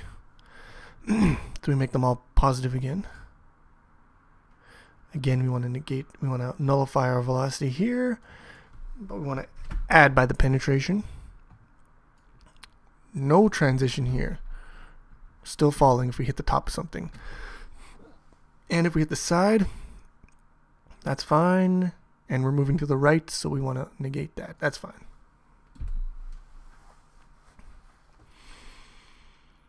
Okay, that was good. Let's try this out. This should give us our cases for moving to the right, either going up or down. Either is fine. That's fine. Moving to the left, we should have, yeah, just a big stall, which is expected. I expect it to stall. A little exercise for you: if you don't understand why it is freezing up, then you might wanna study that out there. Okay, so now we want to do the same thing, except this time for when x is less than 0. Less than or equal to 0, I should say. Okay. So now if Vy is greater than 0, now here we have to change the Px because here Px is less than 0.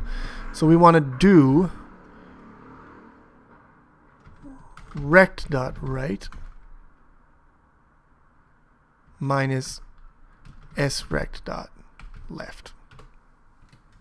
And this one's the same, but we want to, I'll do it later. Now here, our Vx is going to be negative, so we have to undo that. Top collision Vy, this is all the y stuff, this doesn't change. And yeah, that's fine. Side collision, we want to add Px. Here we do the same thing. We fix our x. Here we have to fix x and y. That's fine. Vx is plus and equals. All right. So that should be all of our cases all nicely tidied up.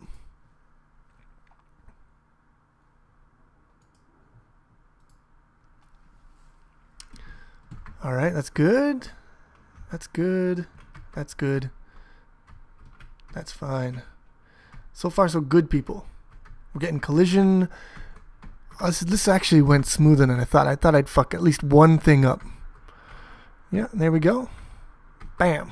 Notice how when we hit this, okay, yeah, there's a problem, of course, but we'll fix that later. That's a whole different bag of oats. Notice how when we hit the edge here, just when I'm jumping up, and if I hit the edge, if I graze a corner when I'm jumping up, it kind of nullifies our x velocity there. Bam. But our y still keeps going up. So that's the behavior that we want. So problem number 1 is we jump on a surface, then we run off the surface. We expect we should fall, but instead we remain walking, which is probably not what we want. It's probably not the desired effect. Bam. So how do we fix that? Well, the way I'm going to fix it is I'm going to give us a new message here, a new event. So we'll go to player sprite, sprite state.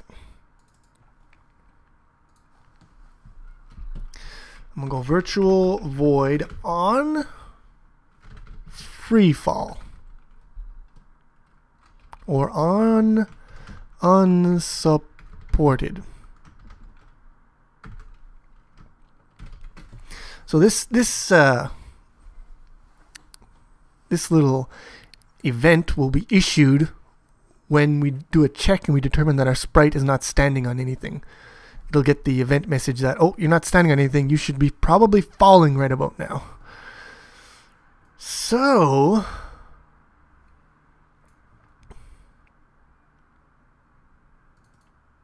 I'm pretty sure we could probably handle this one in moving horizontally. We don't have to handle it in running and standing separately. So we'll do virtual void on unsupported, although we might have to do it separately.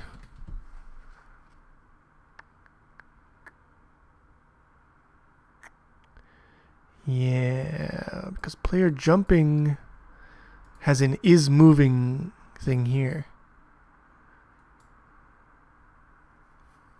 And that is moving can only be determined from running. Yeah. Oh well, we can't do it in one fell swoop here in the parent class. You have to move down to the child classes. Do it individually, unfortunately. So player running. Virtual void on unsupported.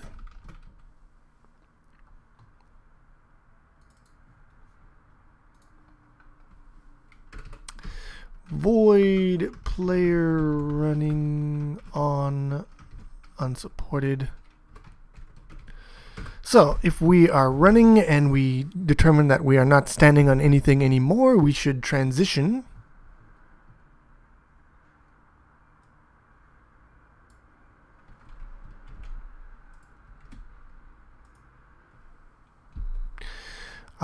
Here's the problem though. Player jumping will initialize our velocity to negative. Yeah, that's a problem.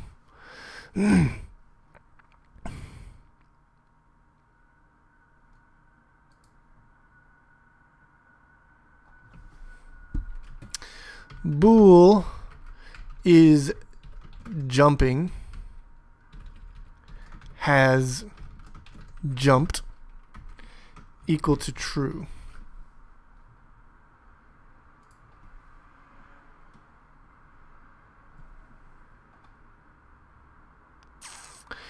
Where's the thing where we change the sequence for rising and falling? Kind of interested in that now. On update. Here it is. It's in on update.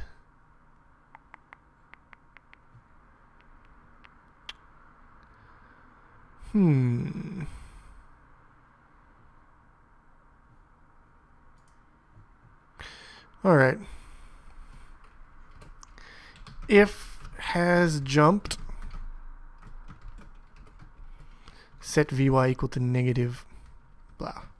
Otherwise, leave Vy exactly the way it is. There's one way of solving this problem. I don't mind it. It's not incredibly ugly. And by putting this default value here, I don't have to go back and change all my old code. It still works the way it does with 2 parameters, which is a nice bonus if you ask me. Now, let's go back to what I was doing before I was so rudely interrupted by myself. Transition, player jumping, false. We're jumping, but we have not jumped, which means we must have fallen. I might want to rename player jumping to player free fall or player parabolic or something stupid like that, but I'm not going to. This video is getting long enough as it is. So if we're unsupported, we transition. And I think we should do the same thing for player standing.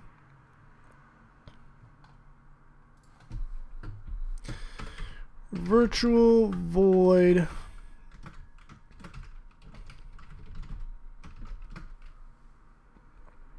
on unsupported. We'll go to update.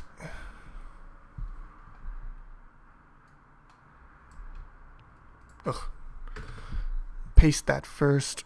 Copy this. Paste it.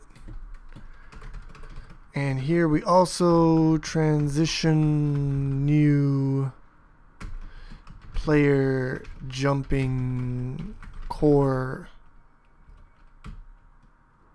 false false. There. How do you like them apples? So it's very simple actually in the player standing and jumping. It's just now we have to actually create something to trigger that event. That's the tricky part. So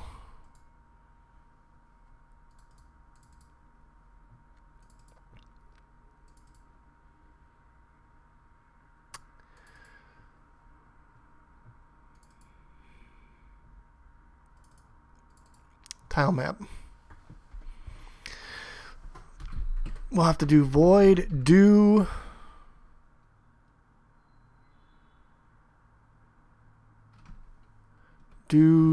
support.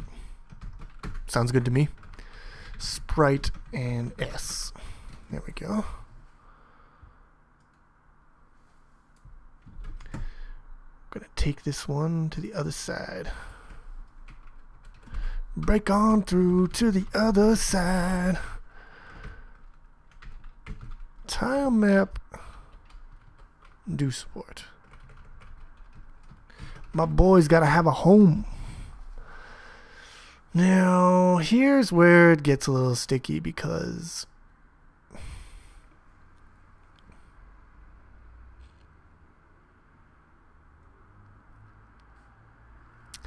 we need to get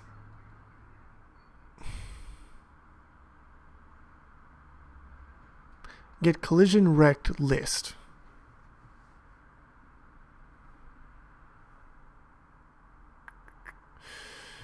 We need a new function here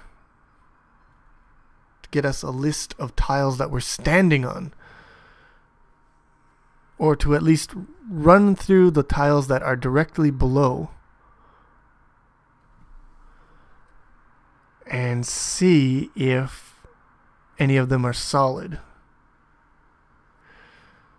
So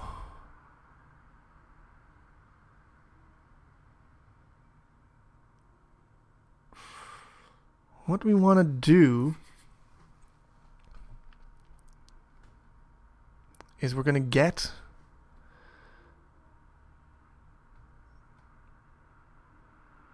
to loop through the X's here.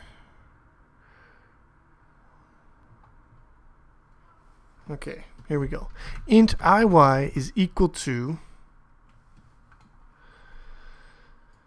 this.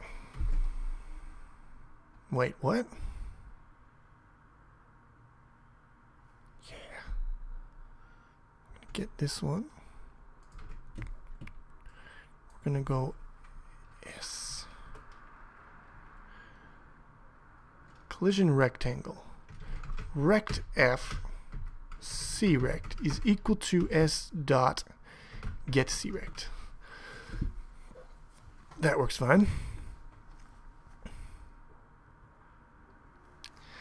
Then we do this. We get our Y. We get our bottom rank of rectangles here. But we subtract 1. That gets us 1 below our bottom rank. Then we do this.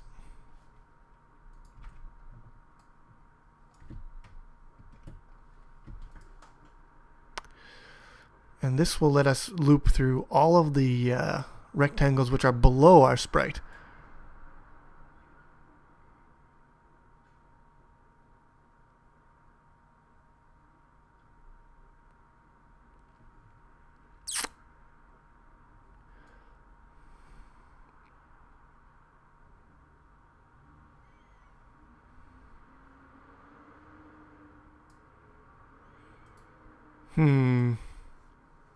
First thing we're going to do is we're going to check to make sure we are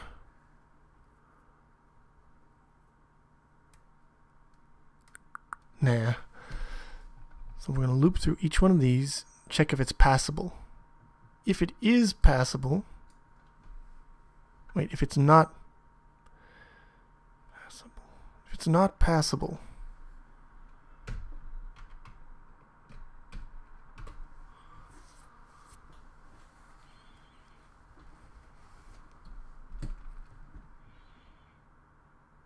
meaning it's solid.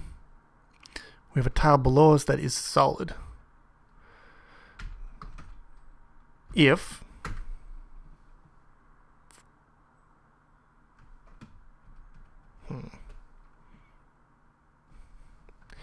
get tile gives us a tile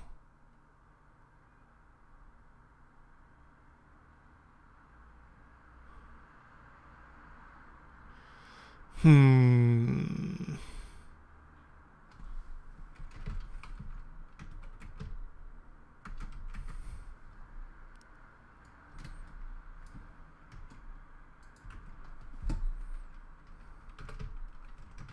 What do we got? Get C-rect. Okay, that's good.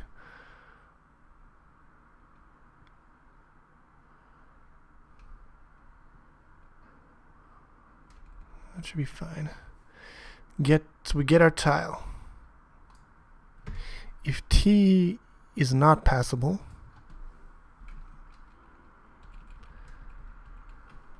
and T pointer to get C-rect dot top is equal to C-rect dot bottom. So if our bottom is directly touching the top of this rectangle. Wait, why don't you like C-rect now? Pointer to function type. What's this one? Too few arguments in... Ah.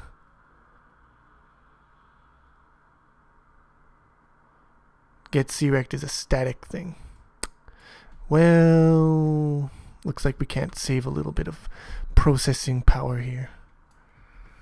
I take it all back. We go tile, pointer to get C-rect. And here we have y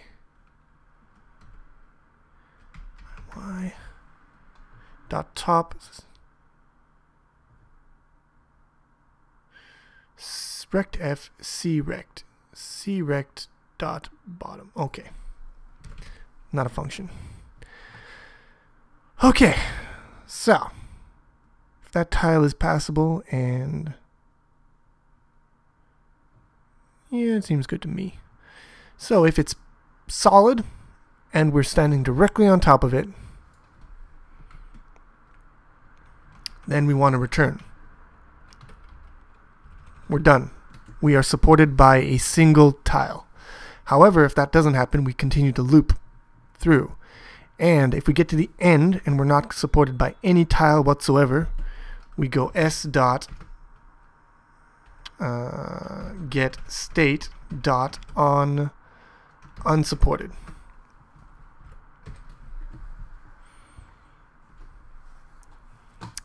So we return prematurely whenever we find at least one supporting tile. But if no supporting tiles are found, we return, we call unsupported, and then we return. It seems like a good old algorithm. No errors there. Why do I have the feeling this is going to be horrible? We want to go to game.cpp. So we do our collision, and T do support.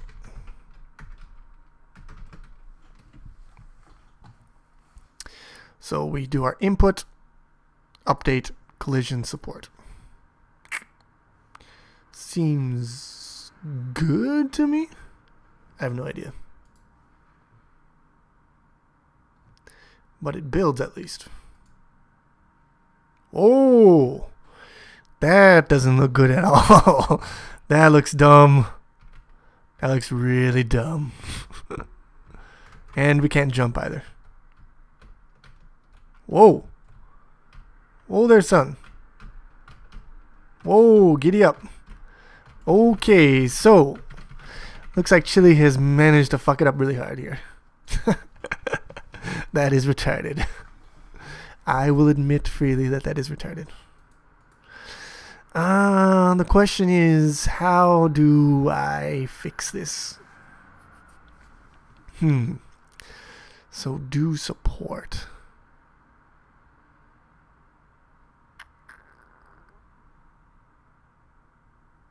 I guess I want to just step through it and see what I'm doing that is incredibly stupid. This was a case for the debugger if I ever saw one. And again, like I said, you can go ahead and try to figure this bullshit out for yourself if you want. It'll make you a better programmer and probably put chair on your chest or hair on your chest, whatever you prefer. Let's step in. So we get our rectangle. Bottom is 425.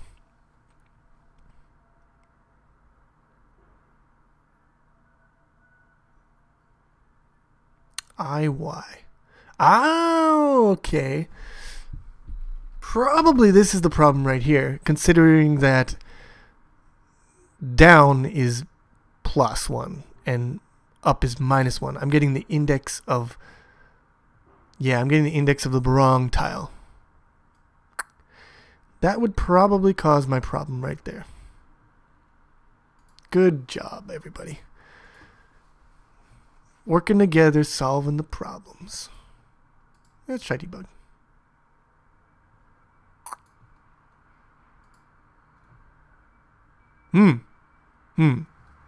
Didn't help. Let's make sure I actually did it properly. Build. Okay, where was the thing I changed? It was in tile map. Yeah, I want to say it was in tile map. Here, +1. Bottom, +1. Here. Top. Bottom. I feel... Nope, still not working. Still not working. Alright. Back. I was hoping that would fix it, but looks like that was a little wishful thinking on my part. Why is this C-rect dot? Ugh.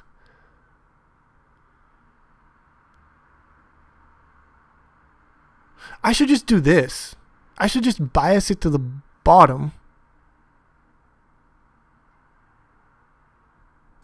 Of course, this has to be bottom. That's one of my problems here. Bottom. I could bias it to the bottom. I don't have to do +1. Yeah. Why wasn't I thinking that way before? Bias bottom. If not passable.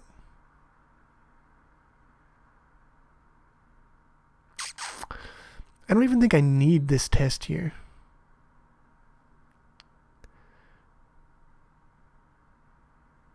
Do I need it? No, I don't. I'm gonna get rid of this.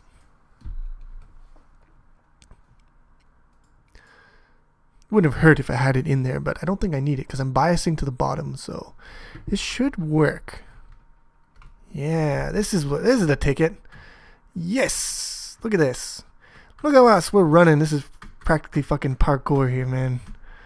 Look at it. We're jumping on shit. We're falling off shit. Ah. It's making me so horny. Wait, what was that? That was weird. I thought I saw something weird happen there. I couldn't tell. Wow. Parkour. Jump off this wall. Jump on that one. Do it. Do it. Okay. Enough fucking around. A little bit more fucking around. Let's try to jump down here. Wah! Now, there should be a problem. If I'm not mistaken, there should still be a problem with this, because nothing ever goes right the first time, or the second time, or the third time. Okay, so if I jump here, it's not, no problem here. This is weird. Oh, I think I know why. If I jump like this, ha! Wait, what? Ha! Stop it! Oh no! What happened? Ah! I froze it. Okay, that's a problem. That wasn't the problem that I was talking about. That is a different problem. Well, geez. Okay, so this is not a problem apparently. This is fine. What if I do this? That's still fine. If I do that. If I do that. Oh! I think I did it. I think I found the thing I was looking for. See how when I run here and jump? Wait, I gotta do it right here. Bah. Bah. Stop it! Quit it! Well, I can't. Now I can't reproduce it. So I just sound like a crazy person. Okay, well here's a problem. Here's the thing I was kind of looking for. Look how when I jump and hit the wall here, if I jump to the right, banging my head, but I'm fine. I'm just moving, banging, moving. What if I move to the left? I'm getting like my head caught on the wall here. Watch. Sometimes I just get caught. That was fine. Those two are fine. What about this one? Caught. Not caught again. Can you see it? So sometimes if I jump up, I get my head caught on the wall. Now that should be happening when I jump up here as well. I should be like... There, I got caught. Did you see that? Did you see it? Ah. Now, getting caught falling... Now, sometimes it freaking crashes when I go down, and I don't understand that at all. But the getting caught jumping, I understand that perfectly. Now let me show you. If I can find the correct tab here. Quickly. The problem getting caught has to do with let's see here.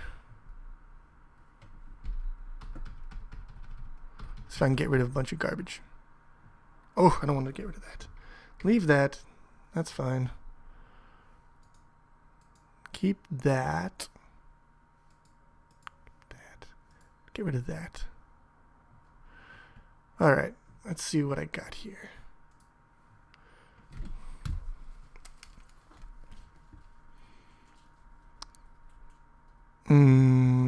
How do I want to show this? Let's show it at the top here, because that was the one I could really reproduce the problem in easiest. So let's say I got a bunch of solid rectangles here.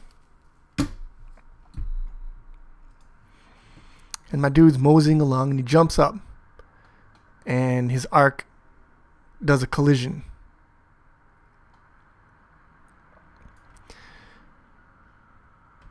And we're going to move to the left because that's the left is when we get the problem.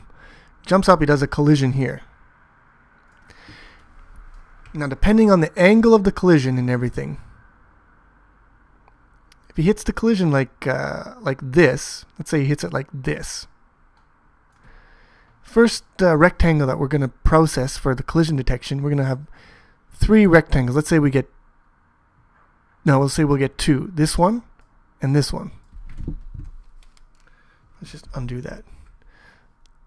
This one and this one. These 2 rectangles are going to be processed for collision. We start with this one. We do our test and everything, and we find that we collided with the side of it. Because of our trajectory, we actually ended up colliding with the side of this rectangle. So what we do is we reset it from here to here, and we nullify its horizontal velocity. Then we process the second one and we reset it down, and then we're fine. So we do the collision, everything is fine, but because we collided with the side of this one first, we ended up losing all of our horizontal velocity. So when we jump, we go like this. We should continue on like this, but instead we hit and then we go down like this. So instead of going like this, boing, we go like this, bam! And that's not good. And the same thing, I don't know why it wasn't working the other time, but the same thing should happen when we do a vertical jump, right? So say this is all, you know, collidable Ugh. Let's undo that. That's bullshit. Let's say that this stuff here, is all like collidable tiles. Solid tiles, if you will. And then we go to jump. We jump up.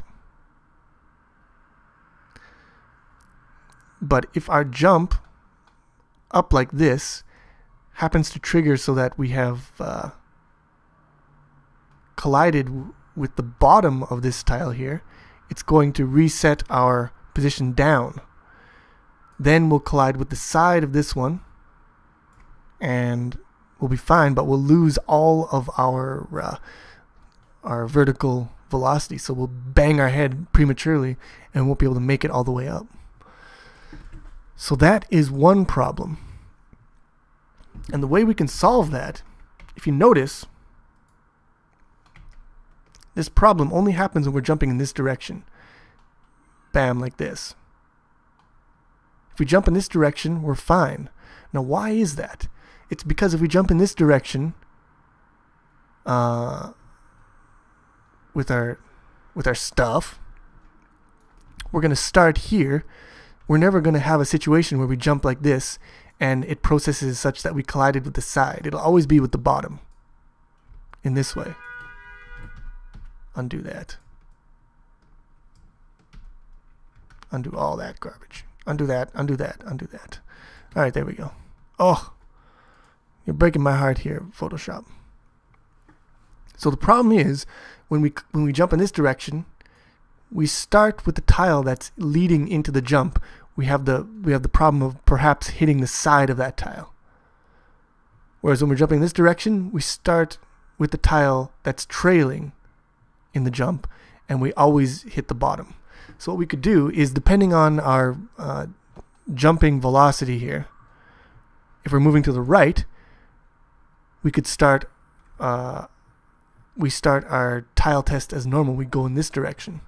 But if we're jumping to the left, we start in the opposite direction. We go in this way, this way, this way. And that'll solve that problem. And we could do the same for if we're moving up or down. So if we're moving up, we could start from the bottom. And if we did it that way, we'd start from the bottom. We'd be processed always to the side.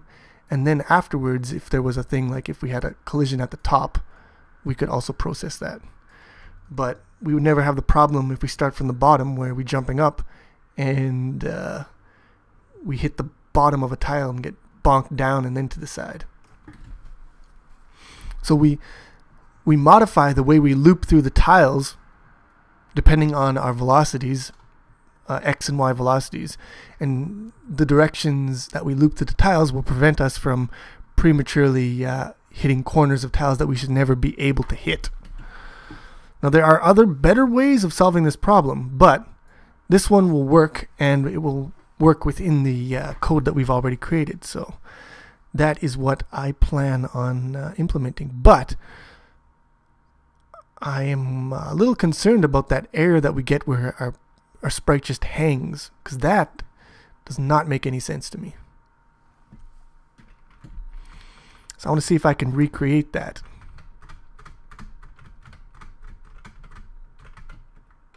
Because I don't see how. Assertion failed.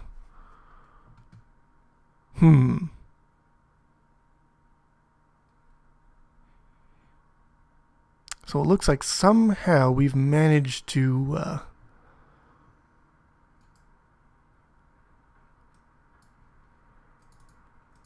go off the screen there.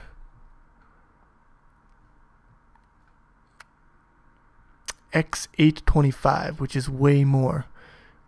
Basically, we got pushed right off the screen.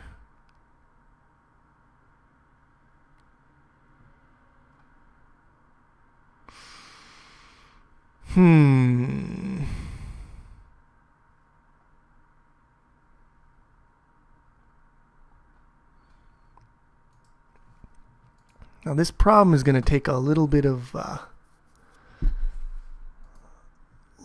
doing on my part, I think, to debug it. I'm not sure if I want to do that on camera or not. Let's see here. Player running. Probably happens during collision sometime.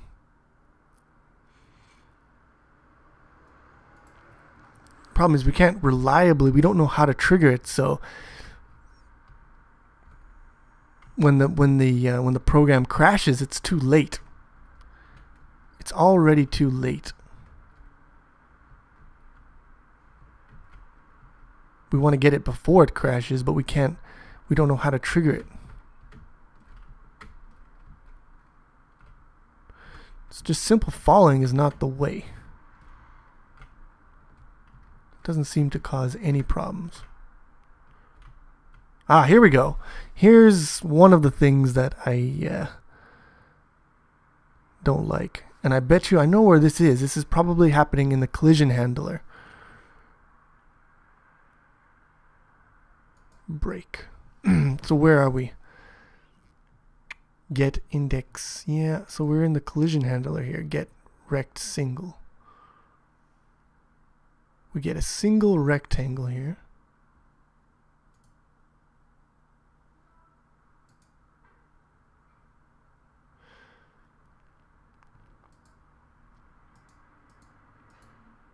So we get one rectangle here that is not passable. We return true.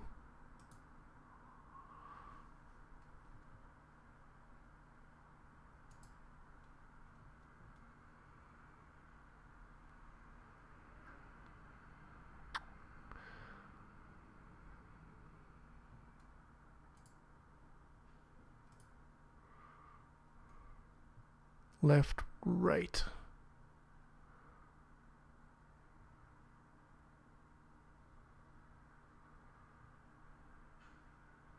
Okay. See, this doesn't make any sense because this... Okay, that's the... Where's the sprites rectangle? Core X...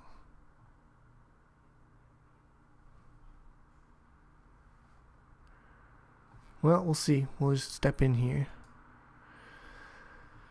Okay, yeah. Step out of that. Step over it. Step in. Player moving horizontally. That doesn't make any sense.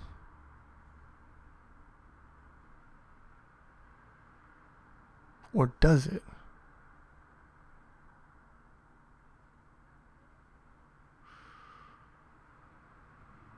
So it looks like we're falling, but we're actually in the player moving horizontally state.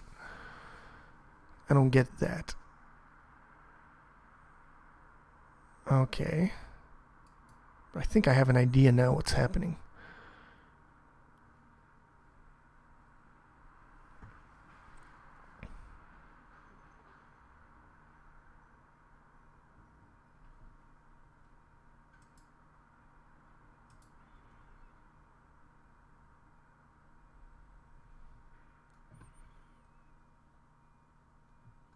But the vertical or the horizontal, we need... Okay, so this is a bad situation where...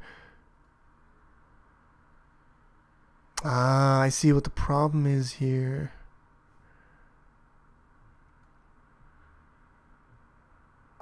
Well, I don't like this situation here, because it can give us a situation where we're not doing anything. Let's get rid of that.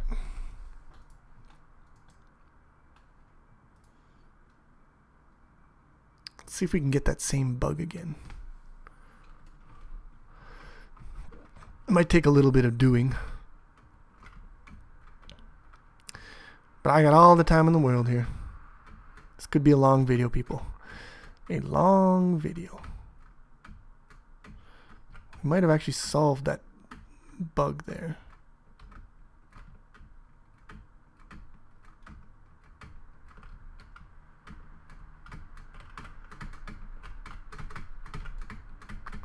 Interesting.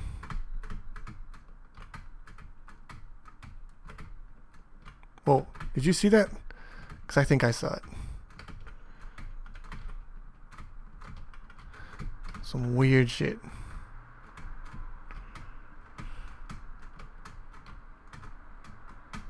Oh, come on. Get out of here now. It's going crazy. Go crazy.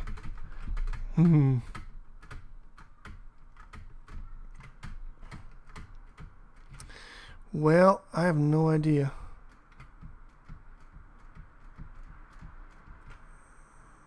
But, fixing that one situation there. Whoa. Whoa. I think I saw something really crazy happen. Whoa. That was crazy. All right, so we got a bunch of crazy shit going on here.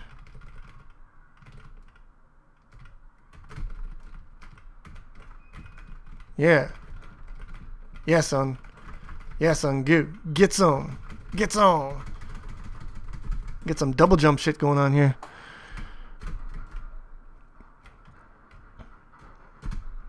If I can get like a... Wow. I don't even get why that would happen, but...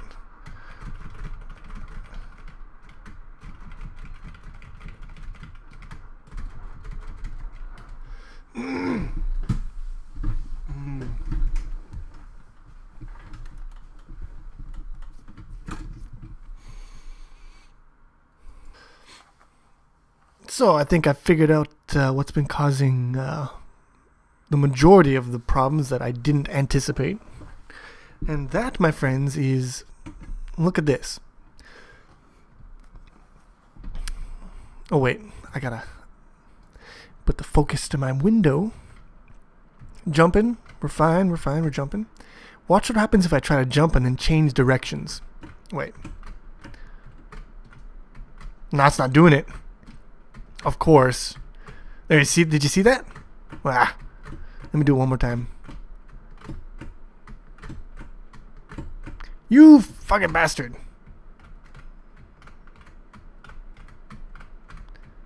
There. Did you see that? Did you see that? You see that? Yes. That, my friends, is weird behavior. And it's weird behavior that happens when we change directions. Now, do you remember when else that weird behavior and changing directions happened? Was when we had the... where is it? Player running here. Or player moving horizontally. On collision. No, that wasn't it. Player running. On update. Yeah. We had the VX before. We had the changing in the X before we changed the VX.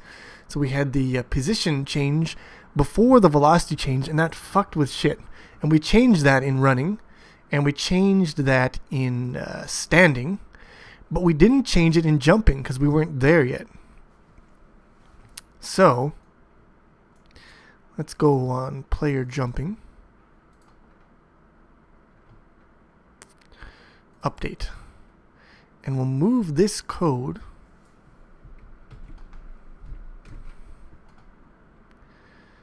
down here below the velocity shit.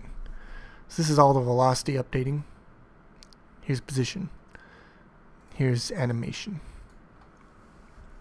Now that one simple change should probably make the system work the way I expected it should have. So now we're getting that bumping the head behavior that I was expecting before, where we bump the head when we try to, if we're running right, and then we go like this, we'll bump our heads. Right, jump like that. Try jumping, and then yeah. There we go. And we shouldn't be able to do that weird thing where we teleport anymore. This should eliminate the teleporting problems. So that was just the same thing we had before, but I forgot to change the jumping, which is a good illustration of the rule as to why you shouldn't have the same code in a bunch of different places if you can avoid it. Having it in one place means when you change something, you don't have to remember to change it in a bunch of different places. So, here is our conundrum. And by conundrum, I don't mean conundrum. I just mean now we have to fix the problem that I was originally anticipating, which is this thing, which is really annoying. I mean, that will not do, obviously. And works fine when you're going in the right direction, like I stated in my... Wait, it doesn't. That's wrong. It works fine when you're falling down, right? Down is fine, but up, you bang your head. And in this one, right is fine, but left, you bang your head, if I can actually do it. Bang that head, you bastard. There you go, he did it at the end. Trust me, he bangs his head. If you don't believe me, try it yourself. So, how do we fix that is simple and a little complicated.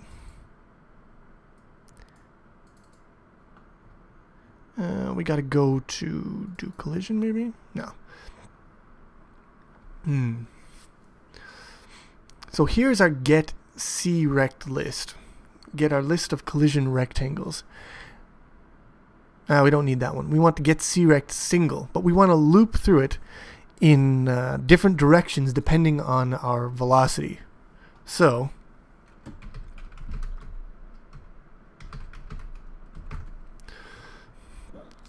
we'll get this here.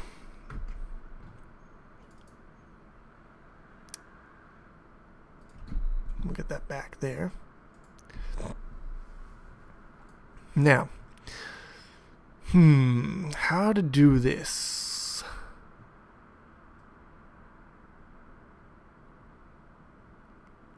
Ugh, this is gonna be complicated. My freaking head hurts. Because the start and the end and everything is going to depend on... Alright.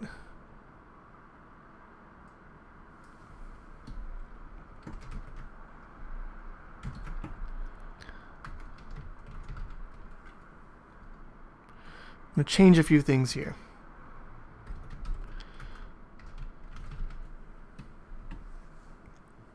So here's our loop. We go from the IY start to the end. Because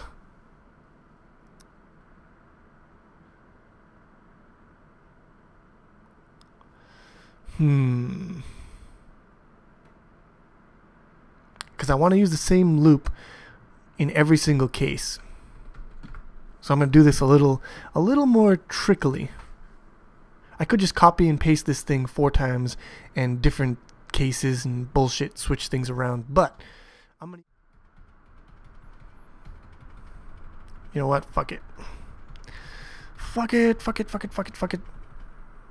Alright, let's go back.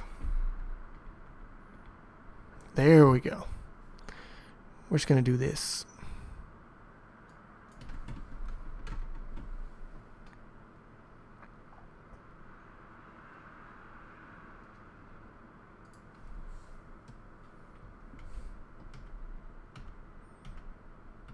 Wait. Go like that.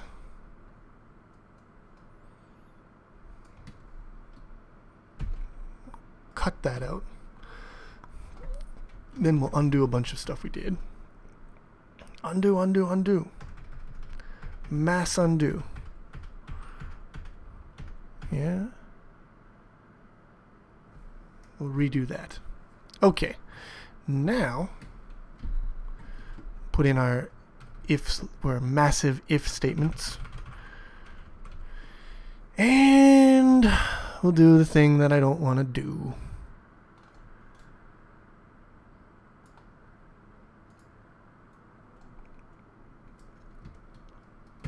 Which is this.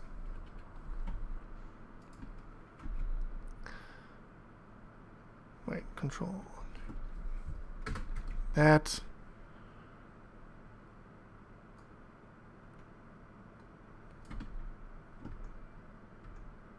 Yes. Copy that. Paste it here.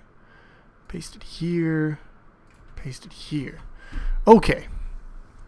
So this is way uglier than what I planned, but it has the advantage of being simpler and thus less chance of me fucking it up, which I probably will do because I'm recording on camera. I'm trying to like explain shit sort of while I'm doing it. So we're doing it the simple but not as elegant way. Different loops depending on our state of movement here. So here we have what?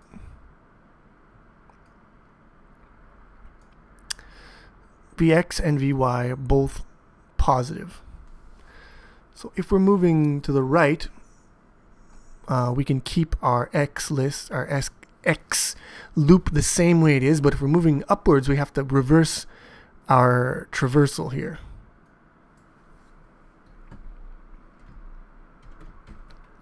So we'll have to do, less than or equal to, or greater than or equal to, minus minus.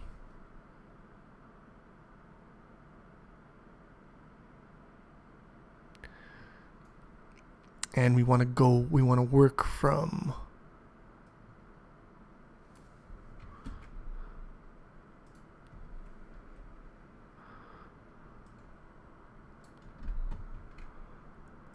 the bottom to the top. Seems right to me.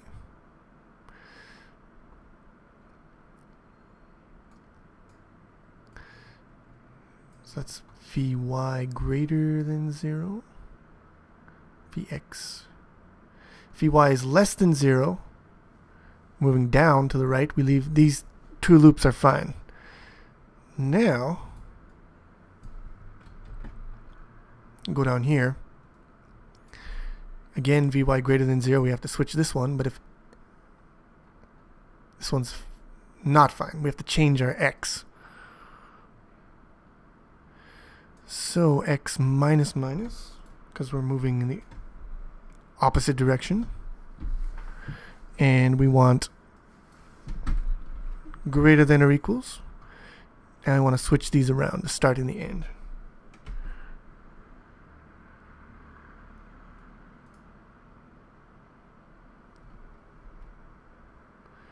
And we'll cut this out here. Paste that here. And that, my friends, should be it after we fix this one here.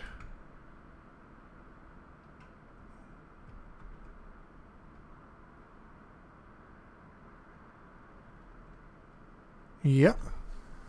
Wait, Vy greater than 0, bottom, top, bottom, top, left, bottom, left. Yep, that should be it, if I'm not mistaken, which I might very well be mistaken. Now, for the do collision here, we need the sprite's velocities. So s dot, yeah. So we need to be able to get the velocity of the sprite. Don't like exposing any more than I have to, but it looks like I have to expose this. So, float get Vx const return core dot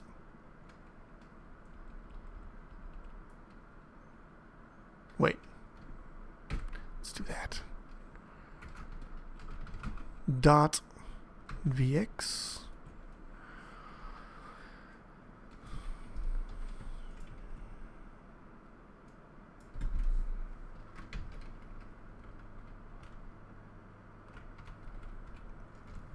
okay, why don't you like this now?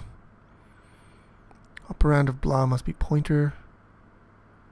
Well, what's the problem with this then? Ugh,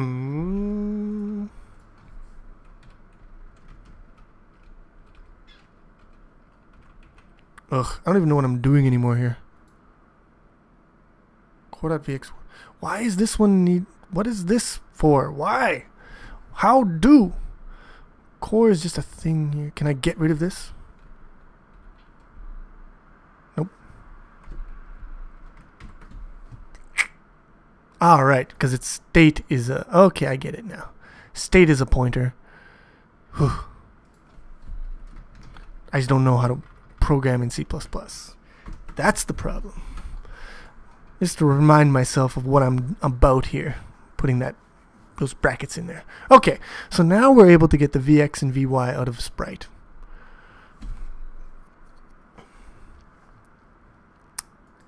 Let's use this for the great justice.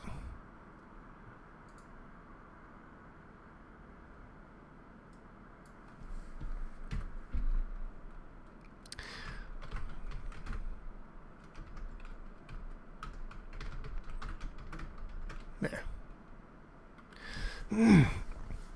Now there's another way I could handle this situation, and I probably will do this later, maybe. But what I could do is I could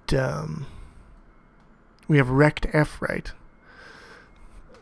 Where is it? It's a simple floating rectangle with top, bottom, right, left.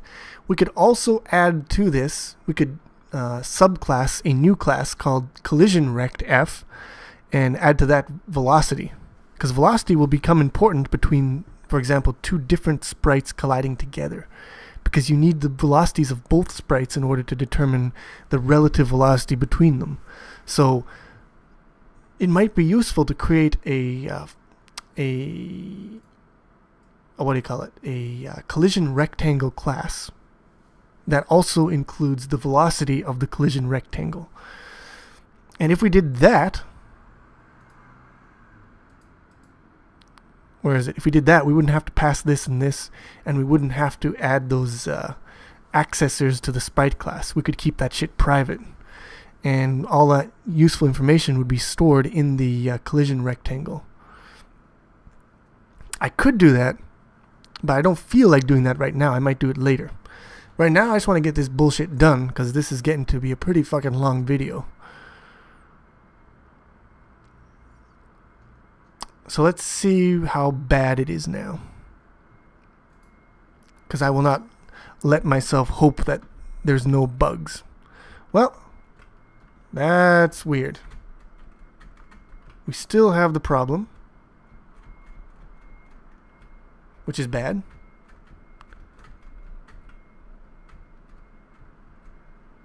And now we also have the problem going down. I think I know why, though, because I did the thing that I always do. I keep thinking that positive Vy means going up, but positive Vy is obviously going down. Fuck! So, let's go into tile map here. Ugh, look at this ugly big long function. I could make it nicer, but just I'm not feeling it right now, people. I'm just gonna switch the signs around because I don't want to copy and paste a bunch of bullshit. So I fixed that by realizing that once again Cartesian coordinates have fucked with me. There we go. Now we are behaving in the manner in which we intend to behave. Now I shouldn't be bumping my head, like getting caught on the top here when I jump, and I'm not. Smooth sailing. Yeah. And this one is fine too. This is fine. Fine and dandy. I love it. You love it. You know you love it. You know you love it. I'm gonna do a little bit more testing here. In the playgrounds of death here. 'Cause here's where all the bugs can happen. Lots of corners and shit. But it looks pretty solid. I like it. I like it indeed. Okay, I think we're done. I think this has finally done it. Ugh, I hate this. But I'm not changing it because it works now. So, what is left for me to talk about? Well, there's one thing I want to say.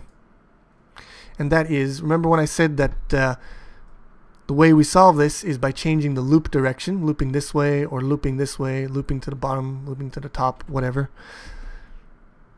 Another way of fixing this problem is the problem exists because all of these tiles have their own individual collision lines here, collision boundaries, and I just cannot learn to change my layers. They all have their own individual collision boundaries, and so when our sprite moves, it can hit up against this one and then get pushed back or whatever. Or if it's jumping up, it can hit up against this one and get pushed down. Right. One way to solve that problem is to give, instead of having every sprite have its own collision boundaries, create... Ugh, this color sucks. I want this color. Create single line boundaries around the edges of all the sprites, or all the tiles, all the solid tiles. So you'd have like one line from here to here, one from here to here, one from here to here, one from here to here, one from here to here, and then here to here. And those would be your 4 boundaries. And in that case, you can't get caught between... Ugh, I did it again, didn't I? I sure did. I'm going to use this one now. Fuck you guys. You can't get caught between, you know, two tiles and stuff. Because the boundaries aren't on an individual tile-by-tile basis. They're by the line. Now you might say that'll make level design a lot harder because now you've got to draw all the tiles and then draw the boundaries around the tiles, and if you change a tile but forget to change the boundary, you're going to fuck up your whole level. And that's true if you do it that way. If the user has to draw, if the level designer has to draw all the boundary lines manually, that'll be a problem. But you can do it the same way. You can have solid tiles and passable tiles. And what you do then is you make your tile map like that, and then when you load the tile map in, you use the solid and passable states to algorithmically generate your boundary lines. So you generate them on the fly as you load the level, or you can pre-generate them as a step when you're compiling the level or whatever. It doesn't matter. The idea is that the designers only see solid and passable tiles, and the game engine only sees these lines here. And you can do that, and that would probably be a better solution than the one that I've done, but it's also more complicated. So I went for the simpler solution here. This is a better solution if you are interested in trying it yourself. You got to change a lot of stuff though if you do that, because you're changing the whole way your collision works. But it's a good solution. So that's one thing I wanted to say. Another thing is I want to do that thing that I said that I wasn't going to do, which is I want to create a collision RectF. So I guess I should create a new thing. Bleh. So I go project, add new item, H file, collision RectF. Now I don't think RectF actually had its own implementation file. I just made it all in the H file. So I'm going to do the same for collision RectF because I'm lazy. First I need to go here. No, I don't like that. Back. There we go. Pragma once # include RectF class : collision rect F. Whoops. Whoops. Public rect F. There. Okay, now I need to implement a bunch of dumb bullshit that... Yeah, I think I need to implement bullshit here.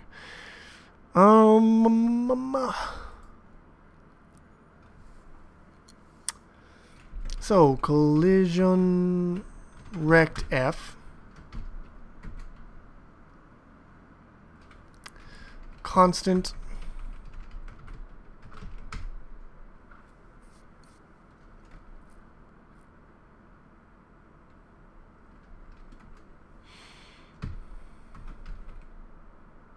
yes. Yes. There we go. Okay. Ugh.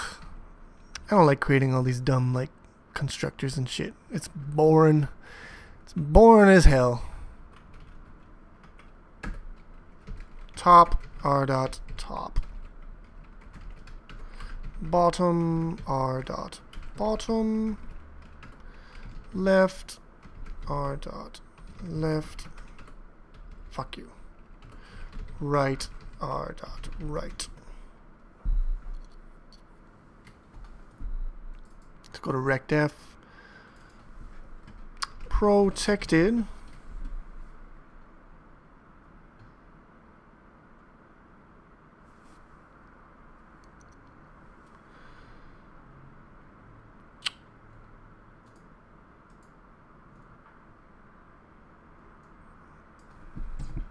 I think I can do this.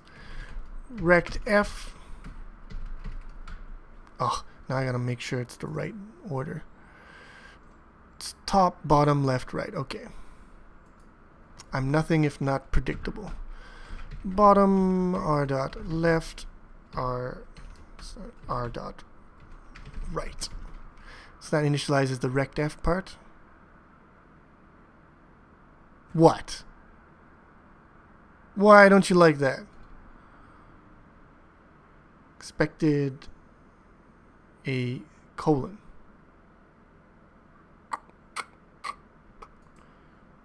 I have no idea. I don't even know anymore. Public. Collision rect F. Yeah, I spelled it right. Public rect F.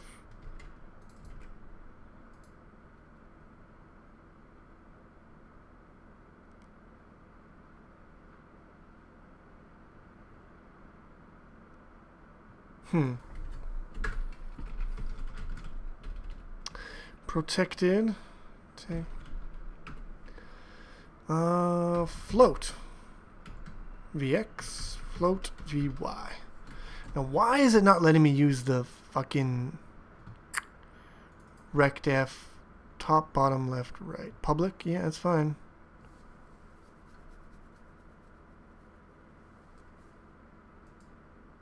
Public rect F. I don't understand computers. Let's go to game. Go. Let's go.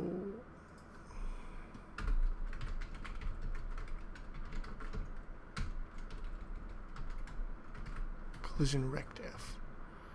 Let's try to build this bullshit. Hey, turn the fucking heater off. Ugh. Sweating balls in here, man. Okay, what do you want? What do you want from me? Cannot access protected member. Keep doing dumb shit. Okay, let's fix that dumb shit right now. Where is rect F? Collision rect F. Public.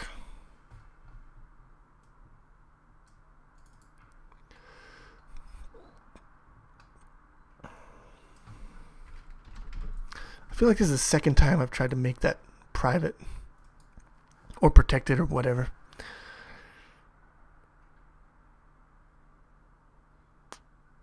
Failed. Okay, that makes sense. Where?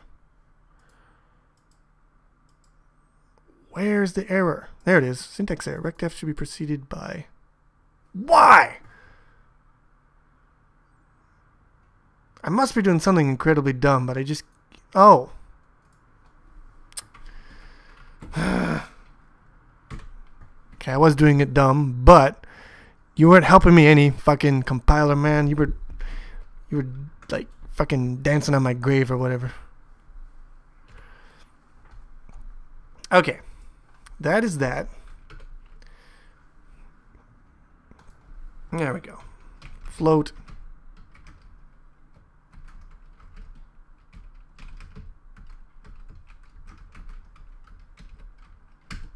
There.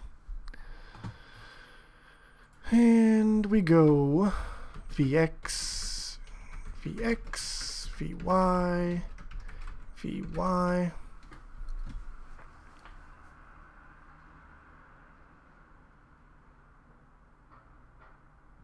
That was dumb.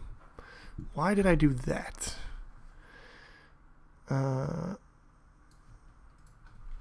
R.vx. Stop it. R.vy.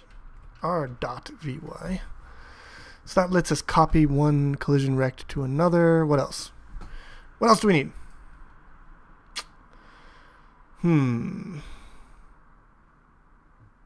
Initialize from values.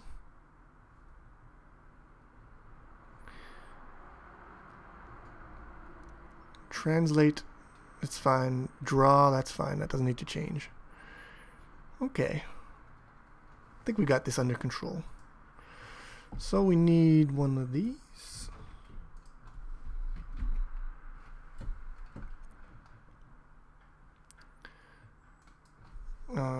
Float.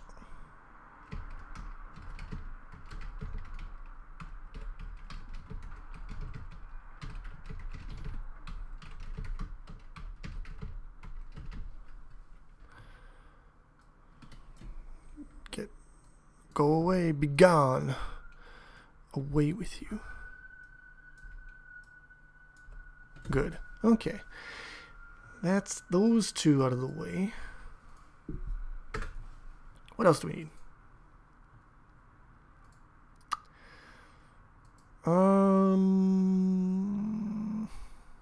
Let's add one more. Oh, let's add two more. We'll add one of these.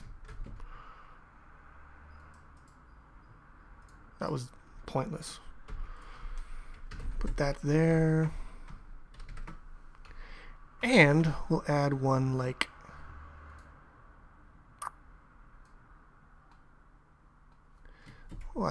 this. Except we'll use just a normal rectf. And then float Vx equal to 0.0f, float Vy equal to 0.0f. This is initializing a collision rect from a normal rect. That's fine, that's fine. Vx, Vy. Alright, so now we have all of our different constructors set up. We have our Vx and our Vy. And that's all we wanted, really. That is all we need. Now, we can use, well, first we'll build. Good. Now let's go to game.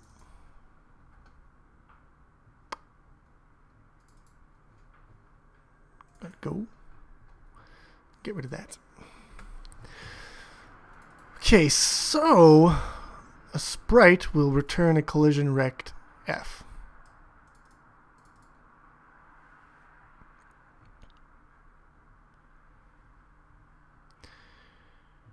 So I guess we got to go to core, sprite core.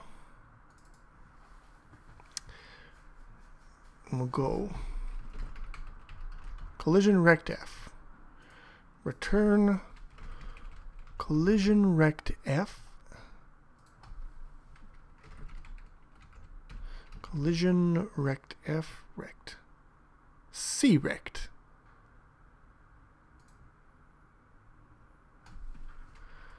Core.vx, core.vy. core is unidentified. Oh yeah, because we are core. We don't need core, we are the core. Then we translate this and we return it. And that should be fine. Now, who needs to handle this bullshit? I believe...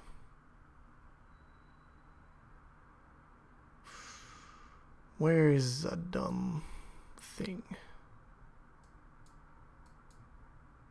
Tile map. Tile map. Get crect single. Get a list. Collision rectf.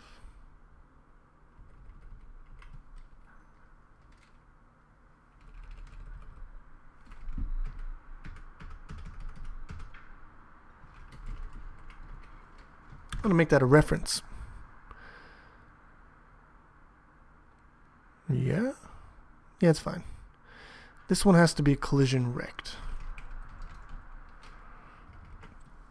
See, I can pass it a reference because it's a reference to rectf, because collision rectf derives from rectf. So if it's passing by reference, I can pass the derived class as the parent.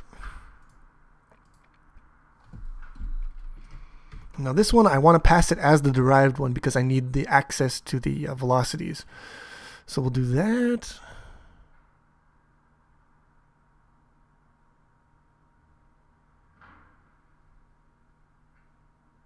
Ugh, this is bad.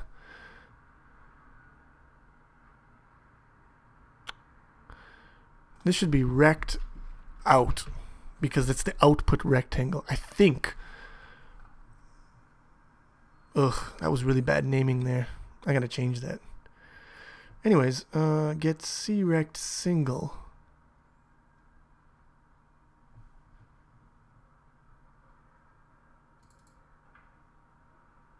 Ugh, now I can't do collision, do support. Okay, we'll do one of those. Do. There we go. Now,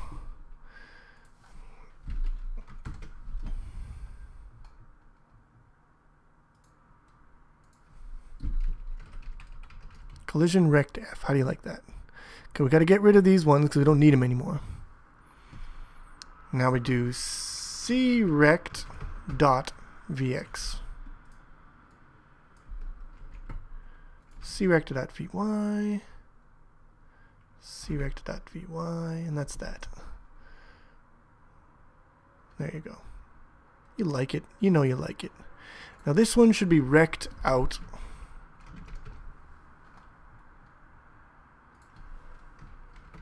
Out. Rect out. Rect out. And rect out. Alright, how's that? It's probably still not good enough, but I think we're getting there. Yeah, I think I saw some nasty stuff here. Cannot convert.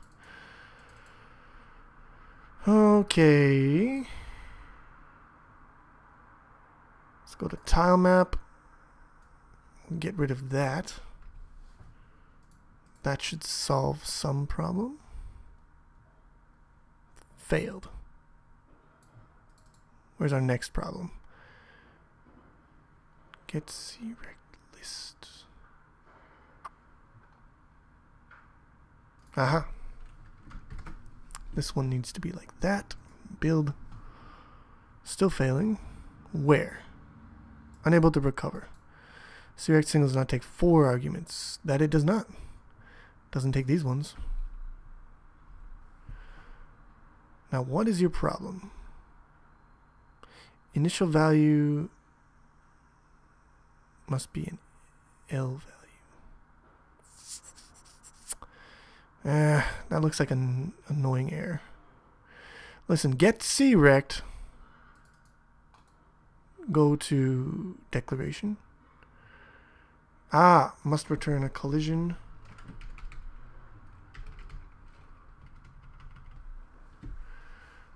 Am I correct?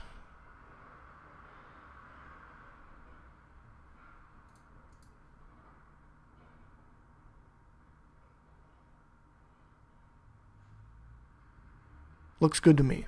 Alright. So now the rectangles that we get from our sprite core are collision rectangles. They have velocity. The other ones don't have velocity, but it shouldn't matter.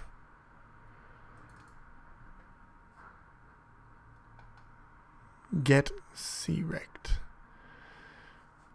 I could turn these ones into C-rects as well later on. I might do that with just zero velocity, because they are collision rectangles. They just don't have any velocity. The question is, did this break anything? Shouldn't have changed a damn thing. It's just a background kind of behind the scenes implementation detail. And it looks like it hasn't changed a damn thing. It's fine. Yeah, it looks good to me.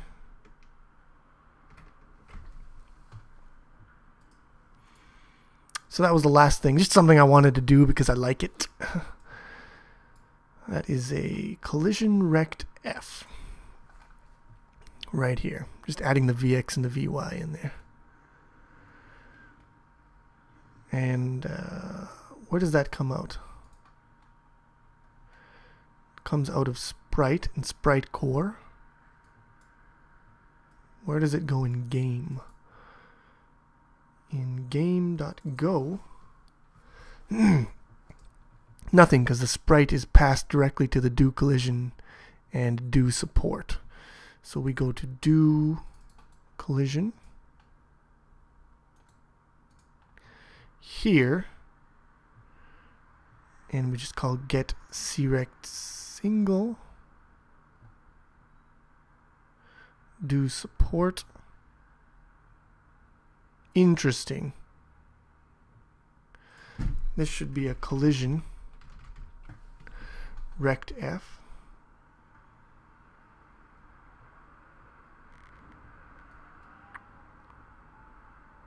Get tile passable.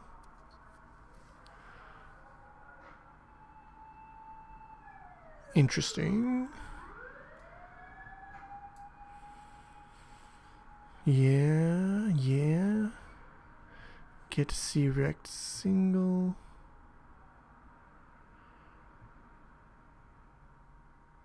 Rect out. And rect out is a normal rect F. So we create a normal rect F, we get the rect out, then we do on collision, which takes a normal rect F. So we should probably in the future change on collision to take a collision rect, and change get C-rect here for tile to give a collision rect. Because when we go between collision between different sprites, we're going to have to use C-rects all around collision rectangles. So, yeah, let's do that right now, because I'm going to forget if I don't do it right now. And this video is already way too long, so who cares? Turn that into a collision rect. Oh, wait a minute. Scratch that. Go to definition. Wait. Go to definition. What? Oh wait, this is the definition. Never mind.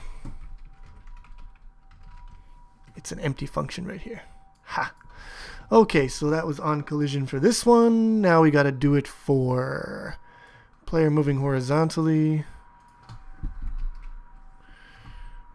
This one we can do it. Yeah. Collision rect. Now we go back. Collision rect F. Now we go to player jumping. Where's our stuff here? On collision. Go to definition. Collision. Ugh, we also want this one to be a collision rect. We basically don't want to use any rect Fs anymore.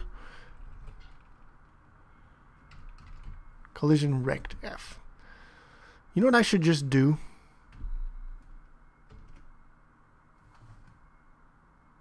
No. I can't replace all of them. As much as I would like to, I can't do it. Because there's a couple places where I just want a normal rectf. Like for example, in the core, when we have our static rectangle that we translate, that doesn't have velocity or anything. That's just a normal static rectangle. We don't want that one to be collision rectf. Alright, so there is all of our stuff. Let's build that, see if we get any errors. Seems to have worked. So we go to tile map, do collision.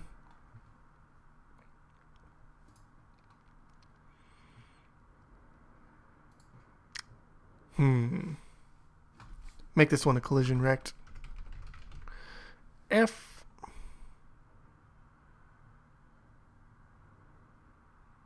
It's weird though that it would accept a normal rectf when on collision here is asking for a collision. I don't understand that. I almost think like my compiler isn't compiling the right code. But yeah, we do that. We make that a collision rect. We get C rect single.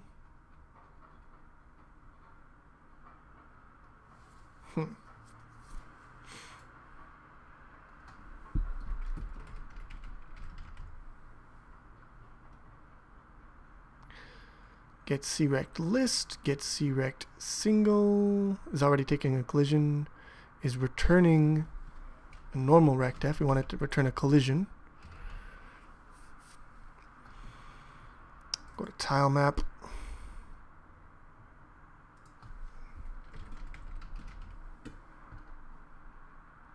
Yeah, that is kind of strange that it is accepting normal collision rectangles in all these weird places, when it should be demanding that it's go to definition here. So now tile get crect should return, yeah.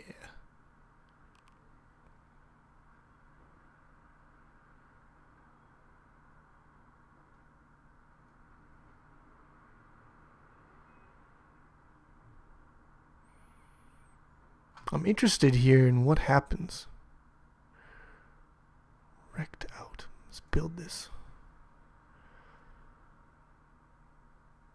I'll bet this uses one of the constructors that I've made, but I'm not sure. So I am going to debug.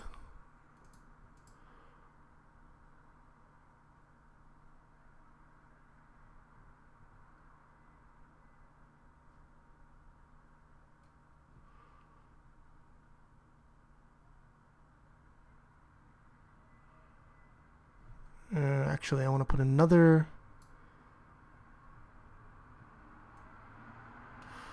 one on my collision rectf. I think it's going to use this constructor to turn a normal rectf into a collision rect.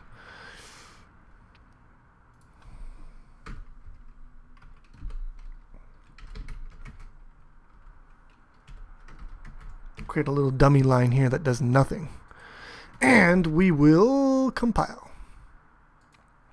and run.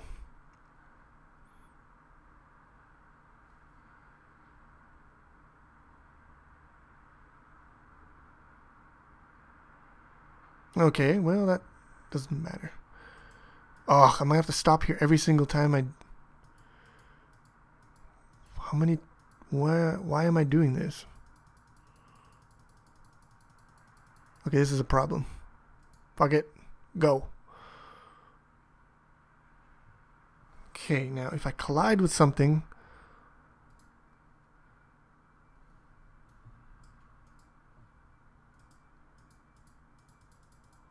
Where is it being called from? Get C rect. Collision rectf. Ah, it's being called right here. Okay, that makes sense.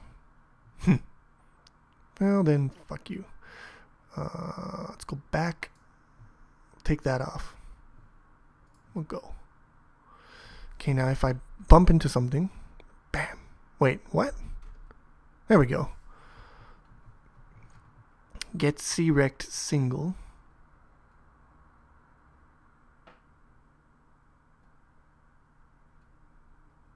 Ah, okay, I only put it on this one here. So what I want to do is, we have rect out. I jump in. Get C-rect. Jump in. And where, yeah, I did go to this one. So when I use the equal sign, it actually uses this constructor. Interesting. Interesting indeed. So that is why, I'm sure nobody wanted to know this but me, but that is why that this return thing works here. It's converting this into this using the constructor that I made for that purpose. However, I guess I can leave it the way it is then. I'll let this one return a normal rectf and let it get converted into a collision rectf through this assignment. I'm sure this will be shooting myself in the foot sometime in the future, but whatever. So I think I'm happy with all that now. Collision rectf, takes this collision rect, converts normal rectf into collision rect.